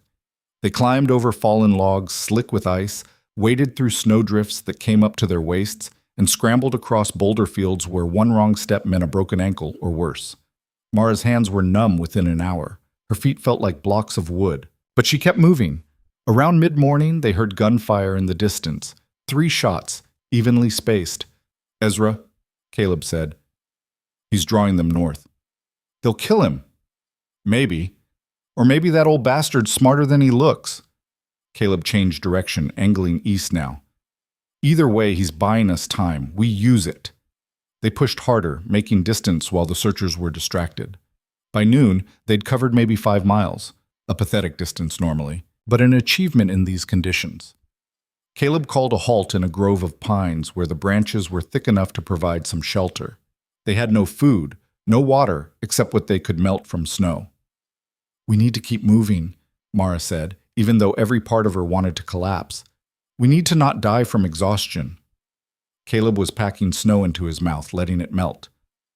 5 minutes, then we go again. Mara sat against a tree trunk and closed her eyes, just for a moment, just to rest. She woke to Caleb shaking her shoulder. Don't fall asleep. That's how you freeze to death. I wasn't sleeping, just resting my eyes. That's what they all say. He pulled her to her feet. Come on, we've got another 6 miles before we can risk stopping for real. The afternoon was brutal. They climbed a ridge so steep Mara had to use her hands to pull herself up, then descended the other side in a barely controlled slide that left her coat torn and her knees bruised. A stream crossing soaked her boots through, and within minutes her feet were going numb. Keep wiggling your toes, Caleb instructed. Don't let them freeze. They're already frozen. Then wiggle them anyway. By the time the sun started setting, Mara was operating on pure stubbornness. Her body had moved past pain into a state of numb existence. Left foot, right foot, don't think about the cold, don't think about the hunger, just keep moving. Caleb stopped at the edge of a small clearing. There. Mara looked. Through the trees she could see a structure, small, dilapidated, but definitely man-made. What is it? Old hunting cabin. Been abandoned for years, but it'll have 4 walls and maybe a roof. He scanned the area carefully. No tracks. Nobody's been here recently. The cabin was in worse shape than he'd suggested. The roof had a hole in it the size of a wagon wheel. One wall had partially collapsed, and the door hung crooked on broken hinges. But it was shelter. They went inside. The floor was littered with leaves and animal droppings, but there was a stone fireplace that looked intact. We risk a fire? Mara asked. Caleb studied the chimney. Small one. Just enough to take the edge off. We're far enough from the search area now and smoke disperses in the trees. He gathered wood while Mara cleared a space on the floor. Within 20 minutes, they had a fire going, tiny, carefully controlled but gloriously warm. Mara sat as close as she dared, holding her hands out to the heat. Feeling slowly returned to her fingers, bringing with it a pain sharp enough to make her gasp. That's good, Caleb said. Pain means they're not frostbitten. Doesn't feel good. Better than the alternative. They sat in silence, warming themselves. The firelight flickered across Caleb's face, highlighting the exhaustion there. He looked older than his years, worn down by the constant movement and stress. You should sleep, Mara said. I'll keep watch. We both should sleep. Just a few hours. And if they find us, then we were dead anyway. He leaned back against the wall. We need rest, Mara. Can't fight if we can't stand. She wanted to argue, but her body was already making the decision for her. The warmth of the fire, the relative safety of the cabin, the sheer exhaustion of the past 2 days, it all combined into a weight she couldn't fight. She lay down on the floor using her arm as a pillow. Caleb did the same, positioning himself between her and the door. Caleb? Yeah? Thank you for not leaving me. Where would I go? They burned down my house. She heard the smile in his voice and felt an answering one tug at her own lips. Still, you could have handed me over, saved yourself. Could have, didn't want to. He was quiet for a moment. Get some sleep. Tomorrow's going to be worse. How could it possibly be worse? We're going to have to steal horses. Mara woke to gray dawn light filtering through the hole in the roof. The fire had died to embers. Caleb was already up, standing at the broken window, watching the forest. Company? She asked, sitting up quickly. No, just being careful. He turned to face her. How are your feet? She checked. They were sore, blistered in places. But she could move her toes. I'll live. Good, because we've got a long day ahead. They left the cabin and continued east, moving parallel to the main trail but staying well off it. Around mid-morning, they heard horses. Caleb pulled Mara down behind a fallen log. Through the trees, she could see riders, 4 of them, moving slow, searching. One of them was Marshal Garrett. Even from a distance, Mara recognized his posture, the way he sat his horse like he owned it and everything else. If we had rifles, we could end this, Caleb whispered. We don't have rifles. I know, just saying. They waited until the riders passed, then circled wide around them. Twice more during the day, they had to hide from search parties. The mountain was crawling with Blackwell's men. How many did he send? Mara asked after the third near encounter. Enough to make it personal. Caleb's expression was grim. This isn't just about you anymore. We killed some of his men, burned down his marshal's reputation. Men like Blackwell don't forgive that. So what do? We get off this mountain, get to Denver, and we make him pay for it. Easier said than done. By the second day of their cross-country trek, Mara's boots were falling apart. Her coat was torn in a dozen places, and she was pretty sure she'd lost weight she couldn't afford to lose. Caleb wasn't much better. He moved with a limp now, though he denied it when she asked. They found the ranch on the third day. It was small, tucked into a valley that protected it from the worst of the weather. Mara could see a barn, a house, some outbuildings. And in the corral, horses. "We can't just steal them," Mara said. "You got money to buy them?" "No, but then we steal them." Caleb studied the layout. "We wait until dark, take 2 horses and whatever supplies we can carry, and we're gone before anyone knows we were here. That makes us thieves. We're already fugitives. Might as well add horse thief to the list." He looked at her. "You having second thoughts?" Mara thought about it. 3 days ago, stealing would have been unthinkable. But 3 days ago, she still had some illusions about the law protecting the innocent. Now she knew better. The law belonged to whoever could afford to buy it, and Senator Blackwell had deep pockets. "No second thoughts," she said. "Let's do it." They waited in the tree line until well after dark. Lights in the farmhouse windows went out one by one. When everything had been quiet for an hour, Caleb made his move. He was good at this, moving silent, staying low, using shadows. Mara followed as best she could, trying to copy his movements. They reached the barn without incident. Inside, 6 horses stood in stalls, dozing. Caleb selected 2. Sturdy-looking animals, not too young, not too old. "You know how to saddle a horse?" he whispered. "In theory." "That'll have to do." They worked quietly, getting the horses ready. Mara fumbled with the cinch, her cold fingers refusing to cooperate properly, but eventually got it secured. Caleb was loading supplies from the barn into saddlebags. Dried meat, some grain for the horses, a coil of rope. A dog barked. They both froze. The barking got louder, more urgent. A light appeared in the farmhouse window. "Time to go," Caleb said. They led the horses out of the barn, moving as quickly as they dared without running. The dog was going crazy now, and Mara could hear voices from the house. "Hey, someone's in the barn!" Caleb swung into the saddle. "Mount up!" Mara grabbed the saddle horn and pulled herself up. It was graceless and desperate, but she made it. "Ride!" Caleb kicked his horse into motion. They galloped out of the yard, the stolen horses responding despite the unfamiliar riders. Behind them, more shouting. A gunshot cracked through the night, warning shot probably, or maybe just bad aim in the darkness. They rode hard for an hour, putting distance between them and the ranch. When they finally slowed, both horses were lathered and blowing hard. "That was close," Mara said. "Too close. But we got what we needed."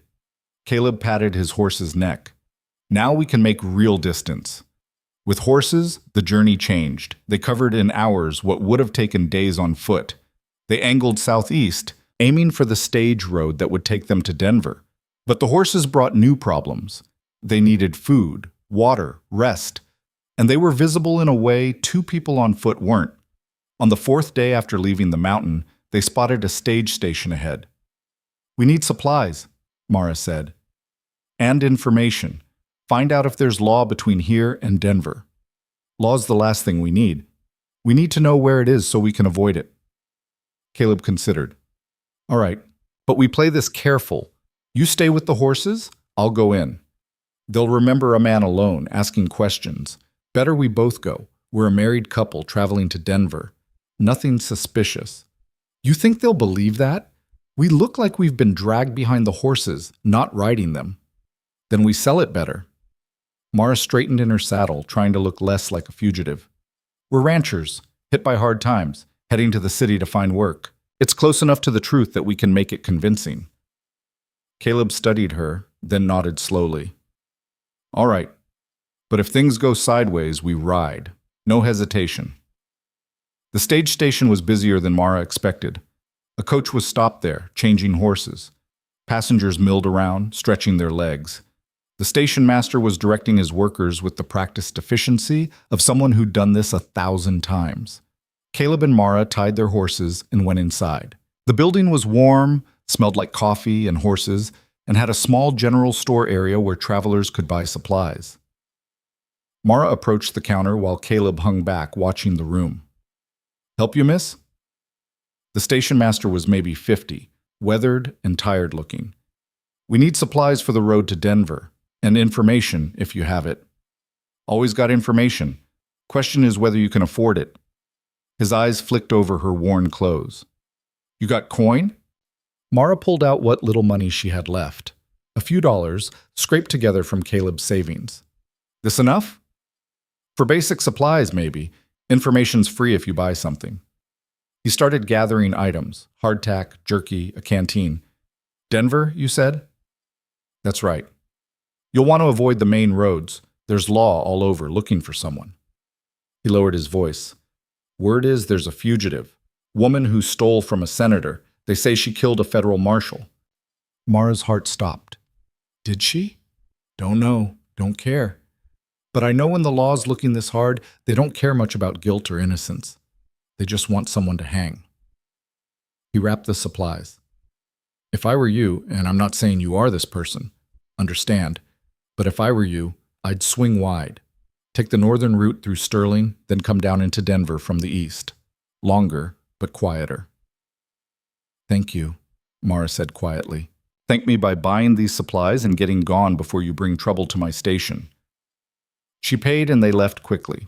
Back on the horses, riding away, Caleb said, "They're saying you killed Garrett?" "Apparently." "Did you?"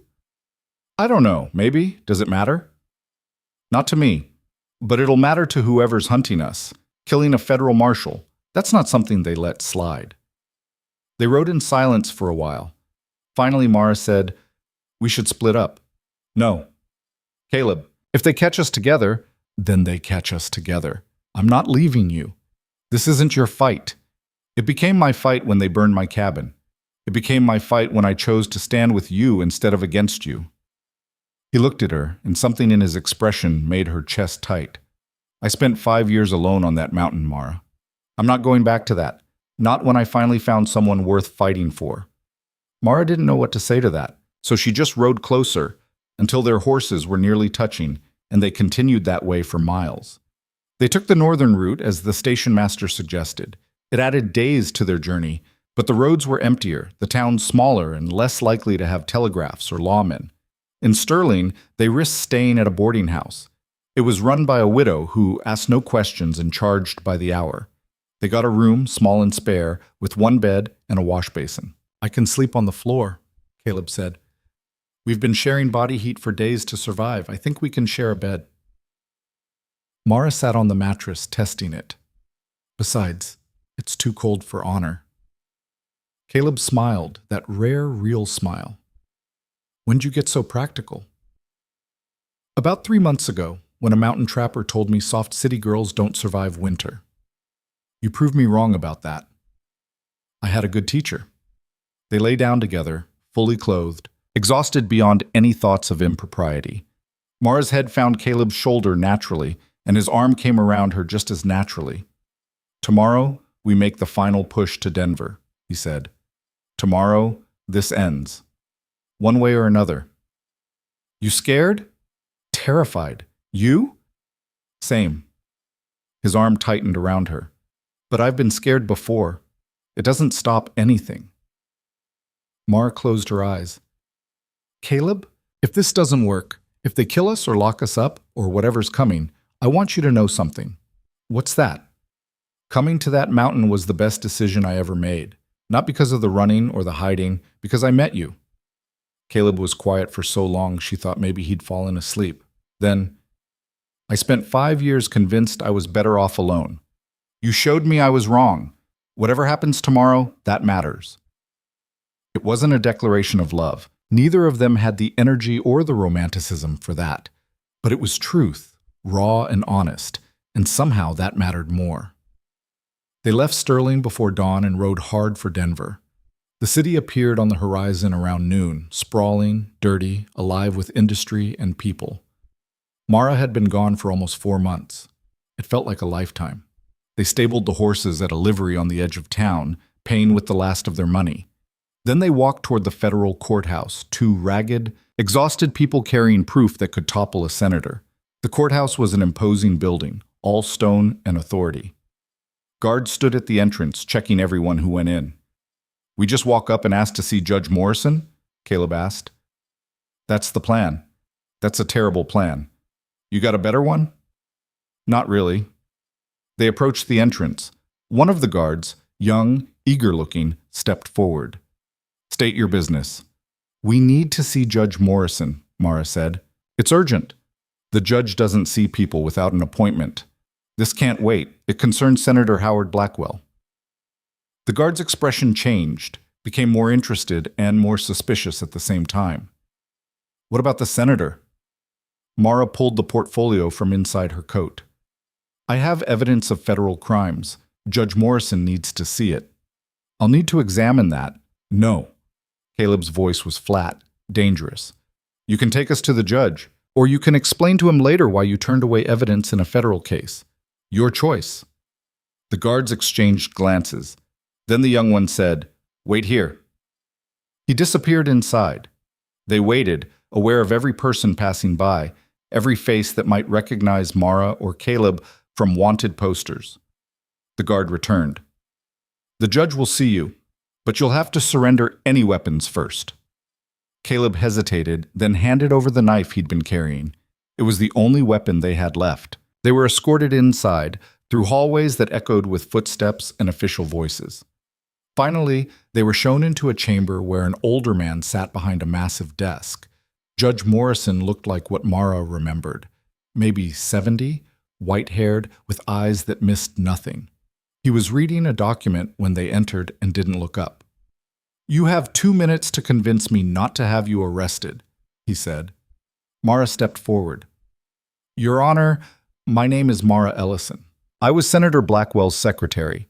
I have evidence that he's been embezzling federal funds and ordering the murder of witnesses." Morrison finally looked up, his eyes narrowed. "You're wanted for theft and murder." "I'm wanted because Blackwell has enough money to buy warrants. The real criminal is him." "That's a serious accusation against a sitting senator." "I have proof." Mara placed the portfolio on his desk. "Financial records, correspondence, witness statements, everything you need to bring charges." Morrison opened the portfolio and began reading. His expression didn't change, but Mara saw his grip tighten on the papers. Minutes passed. The only sound was pages turning. Finally, Morrison looked up. "Where did you get this?" "I was there when he ordered Thomas Brennan killed. I knew where he kept the evidence of his crimes. So I took it and ran. And you've been running ever since." "Yes." "Do you know how many men Blackwell sent after you?" "I killed some of them. They killed my home. We're even." Morrison's eyebrow raised. "We?" Caleb stepped forward. "I'm Caleb Rourke. Mara's my wife. We came here because you have a reputation for being honest. Figured that was rare enough to be worth the risk." "Your wife." Morrison's gaze shifted between them. "And you're willing to testify to all of this, knowing it will make you targets for the rest of your lives." "Already targets," Mara said. "Might as well make it mean something." Morrison stood and walked to the window, looking out at the city. "If I pursue this, Blackwell will fight back. He has resources, connections, power. He'll destroy anyone involved. Then we destroy him first. It's not that simple. It never is, but that doesn't make it wrong." Morrison was silent for a long time. Then he turned back to them. "I'll need you to make a formal statement, every detail, every witness, every piece of evidence. It will take days. We'll do it. And you understand that once this starts, there's no going back. Blackwell will know you're here. He'll send everyone he has." "Let him," Caleb said. "We're done running." Morrison studied them both, these two exhausted, determined people who'd fought their way across a mountain and survived against impossible odds. "All right," he said finally. "Let's bring down a senator." The courthouse gave them a room, small, windowless, with a guard posted outside. Not a cell, Morrison assured them, but protective custody. Mara wasn't sure she believed the distinction mattered. They spent 3 days giving testimony. Morrison brought in a court stenographer, a pinch-faced woman named Agnes, who wrote down every word without expression. Hour after hour, Mara recounted what she'd seen in Blackwell's study that night, the way he'd smiled when ordering Brennan's death, the casual brutality of a man so insulated by power, he'd forgotten what consequences felt like. Caleb sat beside her through all of it, silent support. When her voice broke, he'd pour her water. When the memories became too sharp, he'd rest his hand on her shoulder until she could continue. On the fourth day, Morrison called them into his chambers. "I've reviewed everything," he said. "The evidence is solid. Financial records match the witness statements. The letters are authenticated. I had an expert examine the handwriting and paper stock. This will hold up in court." "So you'll arrest him?" Mara asked. "It's not that simple. Blackwell's in Washington. I have jurisdiction in Colorado, but federal charges against a sitting senator require coordination with the Attorney General's office." Morrison leaned back in his chair. "I've sent a telegram, but these things take time." "How much time?" "Weeks, maybe months." Mara's hands clenched. "In the meantime, he is free to keep stealing, keep killing. In the meantime, he doesn't know we have the evidence. That gives us an advantage." Morrison studied her. "But he does know you're alive. And he knows you're somewhere in Denver because his men saw you ride in." Caleb straightened. "How do you know that?" "Because 3 of them tried to bribe my bailiff this morning. Offered him $1,000 to tell them where you're being held." Morrison's expression was grim. "Don't worry, Harold's been with me 20 years. He took their money and told them the wrong location. But it means Blackwell knows, and he's mobilizing." "Then we need protection," Mara said. "You have protection. 2 federal marshals are outside your door right now. Real ones, not the corrupt variety Blackwell employs." Morrison stood and walked to his window. "But I'll be honest with you, protection only goes so far. If Blackwell decides you're too dangerous to leave alive, he has the resources to make you disappear, guards or no guards. So what do we do?" Caleb's voice was hard. "Sit here and wait to die?" "No, we accelerate the timeline." Morrison turned to face them. "I'm calling a grand jury. It's irregular, possibly illegal given the federal nature of the charges, but I can justify it as a preliminary investigation. We present the evidence, get an indictment, and make it public before Blackwell can stop us." "When?" Mara asked. "Tomorrow." The word hung in the air like a gunshot. "That's fast," Caleb said. "It has to be. Every day we wait gives Blackwell time to move assets, destroy evidence, or eliminate witnesses." Morrison's gaze settled on Mara. "You'll need to testify. In person. In front of 23 citizens who'll decide if there's enough evidence to charge a United States senator with corruption and murder." "I'll do it." "They'll tear you apart. Blackwell's lawyer, and he'll have one there. You can count on that. Will attack your character, your motives, your credibility. They'll paint you as a scorned secretary seeking revenge, a thief trying to justify her crimes. Let them. The evidence speaks for itself." Morrison nodded slowly. "Get some rest. Tomorrow determines everything." But rest didn't come. Mara lay on the narrow cot in their protected room, staring at the ceiling, while Caleb sat in a chair watching the door. "You should sleep," she said. "Can't. Too wired." "Caleb, I've been thinking." He turned to look at her. "About what happens after. Assuming this works, assuming Blackwell goes down and we survive. What then?" Mara hadn't let herself think that far ahead. Survival had been the only goal, the only thing that mattered. "I don't know. The cabin's gone.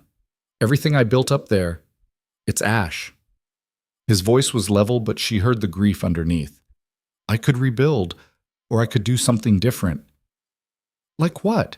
"I don't know yet, but for the first time in 5 years, I'm thinking about a future that doesn't involve being alone on a mountain."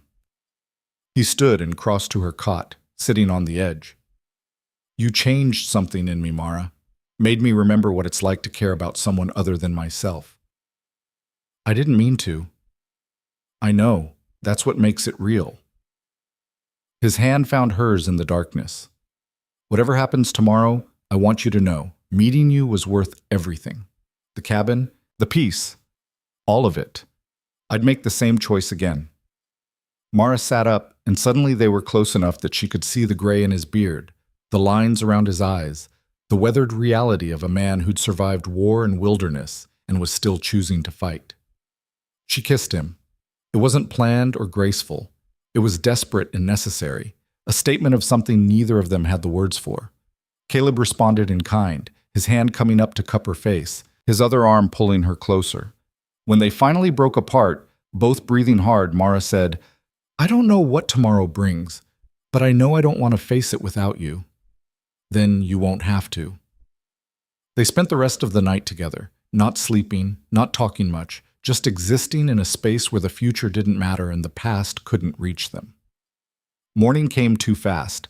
Morrison arrived early with clothes for them, proper court attire, donated by a local church. Mara put on a dress that almost fit and shoes that pinched. Caleb wore a suit that pulled tight across his shoulders. "You clean up decent," Mara said. "Feel like a trained bear in a circus." Morrison led them through back corridors to the grand jury room.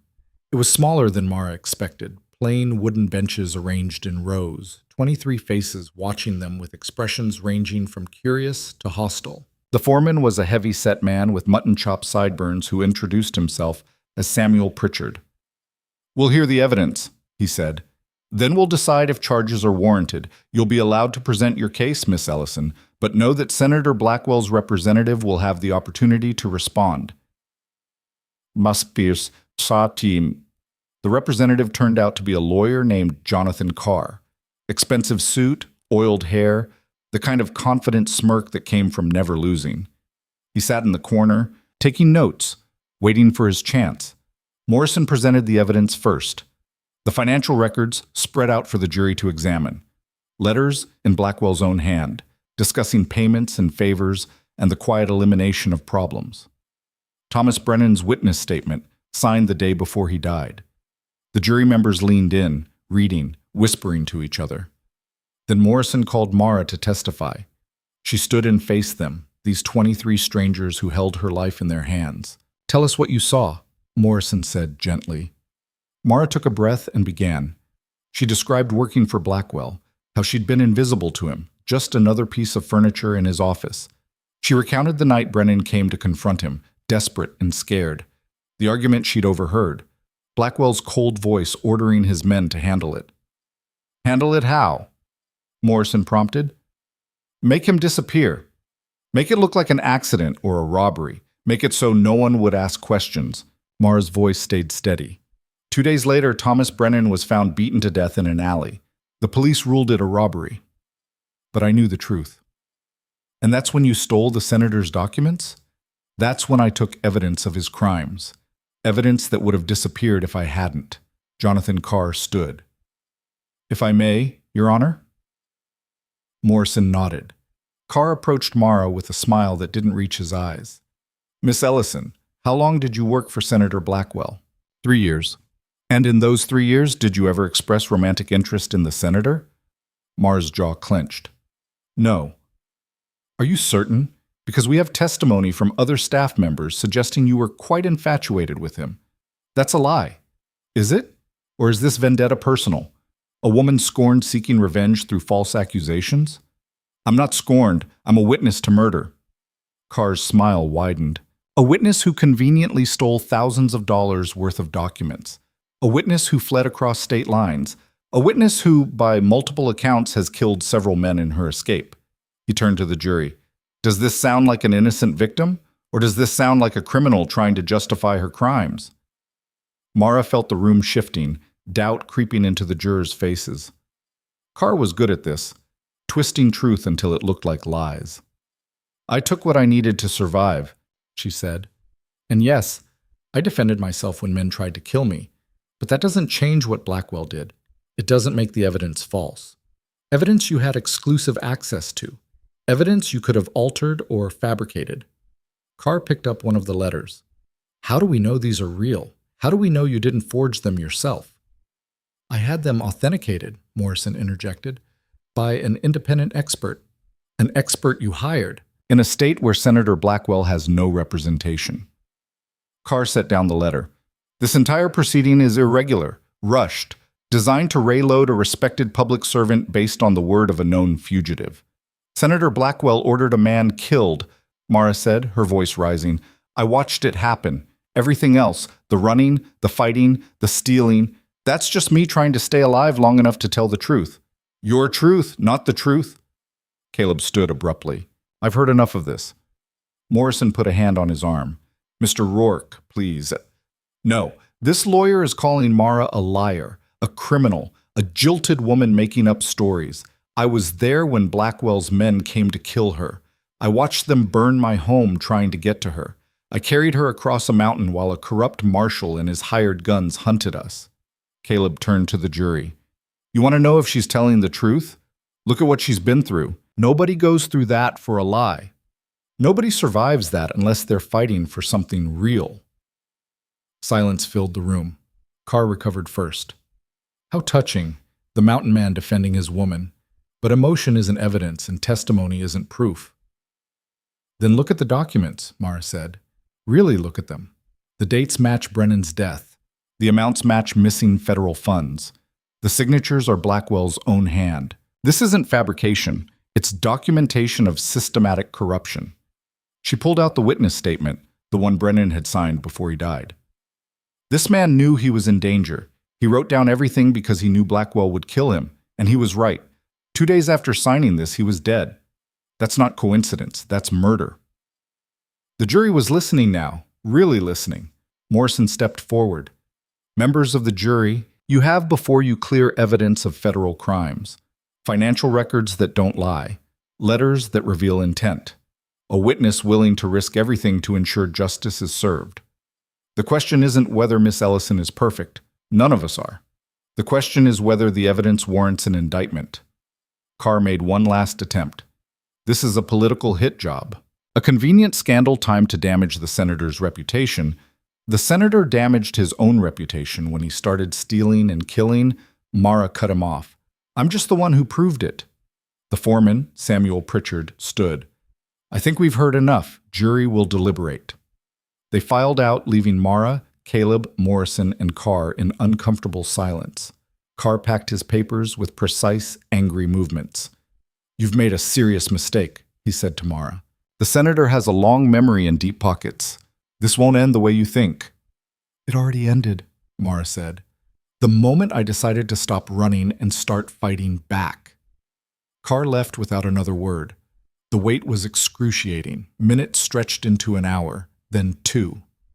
How long does this usually take, Tiao? Caleb asked. Depends on the case. Could be hours, could be days. Morrison was trying to sound calm, but Mara could see the tension in his shoulders. Finally, after 3 hours, the jury returned. Pritchard stood, holding a paper. We've reached a decision. Mara's heart hammered against her ribs. On the charge of embezzlement of federal funds, we find sufficient evidence to indict. On the charge of conspiracy to commit murder, we find sufficient evidence to indict. On the charge of obstruction of justice, we find sufficient evidence to indict. Pritchard looked up. On all counts, the grand jury recommends that Senator Howard Blackwell be arrested and tried. The room erupted. Morrison was shaking Mara's hand, then Caleb's. The jury members were talking among themselves, some looking satisfied, others troubled. Mara felt like she was floating. They'd done it. Against impossible odds, against wealth and power and corruption, they'd gotten an indictment. Morrison pulled them aside. This is just the beginning. Blackwell will fight this with everything he has. But it's public now. The indictment will be filed today, and by tonight, every newspaper in the country will know about it. What happens to us? Mara asked. You'll need to stay in protective custody until the trial. Could be months. But you'll be safe, and you'll be alive. He paused. You did well today, both of you. They were escorted back to their room, but something had changed. The guards looked at them differently now, not as fugitives, but as witnesses, as people who'd stood up and won. That night, Caleb and Mara sat together on the cot, exhausted but unable to sleep. What do you think happens next? She asked. Trial, testimony. Blackwell trying every trick to get free. Caleb's arm was around her shoulders. But he won't. Too many people know now. Too much evidence. He's done. And after the trial? After we figure out what normal looks like. He smiled slightly. Though I'm not sure either of us knows what normal is anymore. Maybe that's okay. Maybe we build our own version of normal. Well, what would that look like? Mara thought about it. Somewhere quiet, not isolated like the mountain, but not crowded like a city.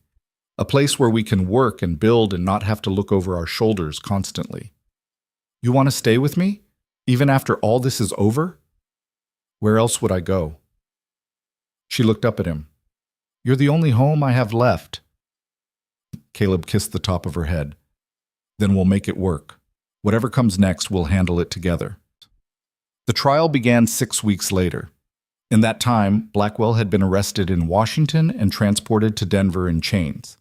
The newspapers had torn him apart: fallen senator, corrupt politician, murderer in expensive suits. His political allies abandoned him one by one, none willing to be associated with such spectacular disgrace. Mara watched it all from protective custody, reading the papers Morrison brought her, seeing her own name in print.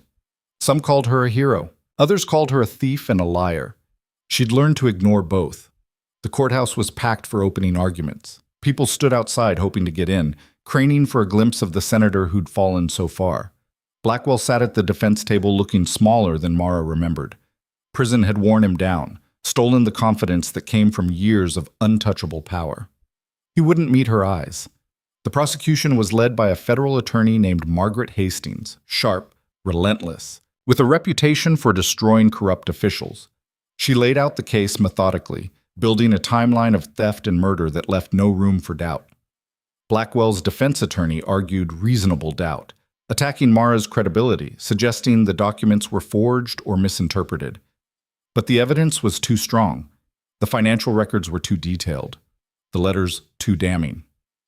When Mara took the stand, she told her story again. Every detail, every moment, holding nothing back. Blackwell's attorney tried to shake her, but months of survival had made her harder than he expected. You expect this jury to believe you're an innocent victim? He asked. I expect this jury to look at the evidence and reach the obvious conclusion. Senator Blackwell is a thief and a murderer. I'm just the person who proved it. Caleb testified next, describing the attack on his cabin, the burned barn, the hunt across the mountain. His testimony corroborated Mara's, adding weight to her account. Other witnesses followed. The handwriting expert who authenticated the letters, the accountant who traced the stolen funds, a former Blackwell aide who'd been too scared to speak up before but found courage now. The trial lasted 3 weeks. The jury deliberated for 2 days. When they returned, the verdict was unanimous on all counts. Guilty. Guilty of embezzlement. Guilty of conspiracy to commit murder. Guilty of obstruction of justice. Blackwell's face went white. His lawyer started talking about appeals, but everyone knew it was over. The senator who'd thought himself untouchable had been brought down by a secretary he'd barely noticed. Morrison found Mara and Caleb outside the courthouse after the verdict. It's done, he said simply. What's his sentence? Mara asked. 30 years minimum. At his age, that's effectively life. Morrison smiled, a rare expression of satisfaction. You did this, Mara. You saw corruption and instead of looking away, you fought it. That took real courage. I just did what was right. Most people don't. That's what makes it courage. He shook Caleb's hand, then Mara's, and left them standing in the Denver afternoon. People walked past, going about their lives, unaware that justice had just been served in the building behind them. The world kept turning, indifferent to the fall of powerful men. So that's it, Caleb said. It's really over. It's over. They stood in silence for a moment, letting it sink in. 4 months of running, fighting, surviving, all of it leading to this quiet afternoon where 2 people who'd been hunted could finally stop looking over their shoulders. What do we do now? Mara asked. Now? Now we live. Caleb took her hand. Come on. I saw a land office on the way here. Let's see what's available. They found a small ranch 3 days later, about 60 miles north of Denver. It needed work. The house had a leaking roof, the barn needed rebuilding, and the fences were more suggestion than structure. But it had good water, decent grazing land, and most importantly, it was theirs. They spent the rest of spring fixing it up. Caleb rebuilt the barn while Mara worked on the house, and slowly, board by board, a life took shape. Ezra showed up one day unannounced, riding a sway-backed mare and carrying everything he owned in 2 saddlebags. Heard you 2 found a place, he said. Figured you could use an extra hand. You leaving the mountains? Caleb asked. Mountains lonely when all your neighbors are dead or scattered. Ezra dismounted. Besides, I'm getting old. Rather spend my last years somewhere with people who give a damn. He stayed. Summer brought visitors, journalists wanting Mara's story, lawyers tying up loose ends from the trial, and eventually, a letter from her parents. They'd seen her name in the papers and written immediately, desperate to know if she was alive and safe. Mara wrote back that night, a long letter explaining everything. She didn't know if they'd understand or forgive her for the worry she'd caused. But they deserved the truth. Her father replied 3 weeks later. He didn't understand all of it, he wrote, but he was proud of her courage and hoped she'd visit when she could. Mara cried reading that letter, releasing months of tension and fear. Caleb found her on the porch, tears streaming down her face. Bad news? He asked. No, good news. The best news. He showed him the letter. They still want me, even after everything. Of course they do. You're worth wanting. Fall arrived with crisp air and changing leaves. The ranch was running smoothly now, not profitable yet, but functional. They had chickens, a few head of cattle, and plans to expand come spring. One evening, as they sat watching the sunset from their rebuilt porch, Mara said, Do you ever miss it, the mountain? Sometimes. The quiet. The simplicity. Caleb's arm was around her shoulders. But I don't miss being alone, and I don't miss the person I was turning into up there. Who were you turning into? Someone who'd forgotten why living mattered. He pulled her closer. You reminded me. You were so determined to survive, so stubborn about not giving up, that it made me remember what fighting for something feels like. I was terrified most of the time. Being terrified and being brave aren't opposites. Being terrified and doing it anyway, that's what brave is. Mara leaned into him, watching the sun paint the sky in shades of orange and red. You know what I learned through all this? What's that? That running away doesn't solve anything. I thought if I could just get far enough, hide deep enough, I'd be safe. But safety isn't about distance. It's about standing your ground and fighting for what matters. And what matters to you? This, you, the life we're building. She gestured at the ranch, the barn they'd rebuilt together, the land they were turning into something worth keeping. I spent years being invisible, letting powerful people make decisions while I took notes and stayed quiet. Then I saw something I couldn't ignore, and it forced me to become someone different, someone stronger. You were always strong. You just didn't know it yet. Maybe the mountain made me strong. The mountain tried to kill you. You made yourself strong by refusing to die. Winter came, but it was different from the brutal mountain winter. They had supplies, proper shelter, and most importantly, they weren't alone. On Christmas Eve, Ezra insisted on making dinner, some kind of stew that tasted like leather and optimism. They ate by the fire, the three of them, survivors in their own ways. To unlikely families, Ezra said, raising his cup of coffee. To choosing your battles, Caleb added. To standing your ground, Mara finished. They drank. Later, after Ezra had retired to the barn he'd claimed as his quarters, Mara and Caleb stood on the porch watching snow fall gently on their land. I never thought I'd end up here, Mara said. A ranch in Colorado, married to a mountain trapper, living a life I didn't plan. Disappointed? Not even a little bit. She turned to face him. Everything I lost, my career, my safety, my old life, I'd lose it all again for this. For you. Even knowing how hard it would be? Especially knowing how hard it would be. Easy things don't teach you anything. Hard things show you who you really are. Caleb kissed her, slow and thorough, a promise and a statement rolled into one. When they broke apart, he said, You know what I think? What? I think we're going to make it, all the way. No more running, no more fighting, just living. Just living sounds perfect.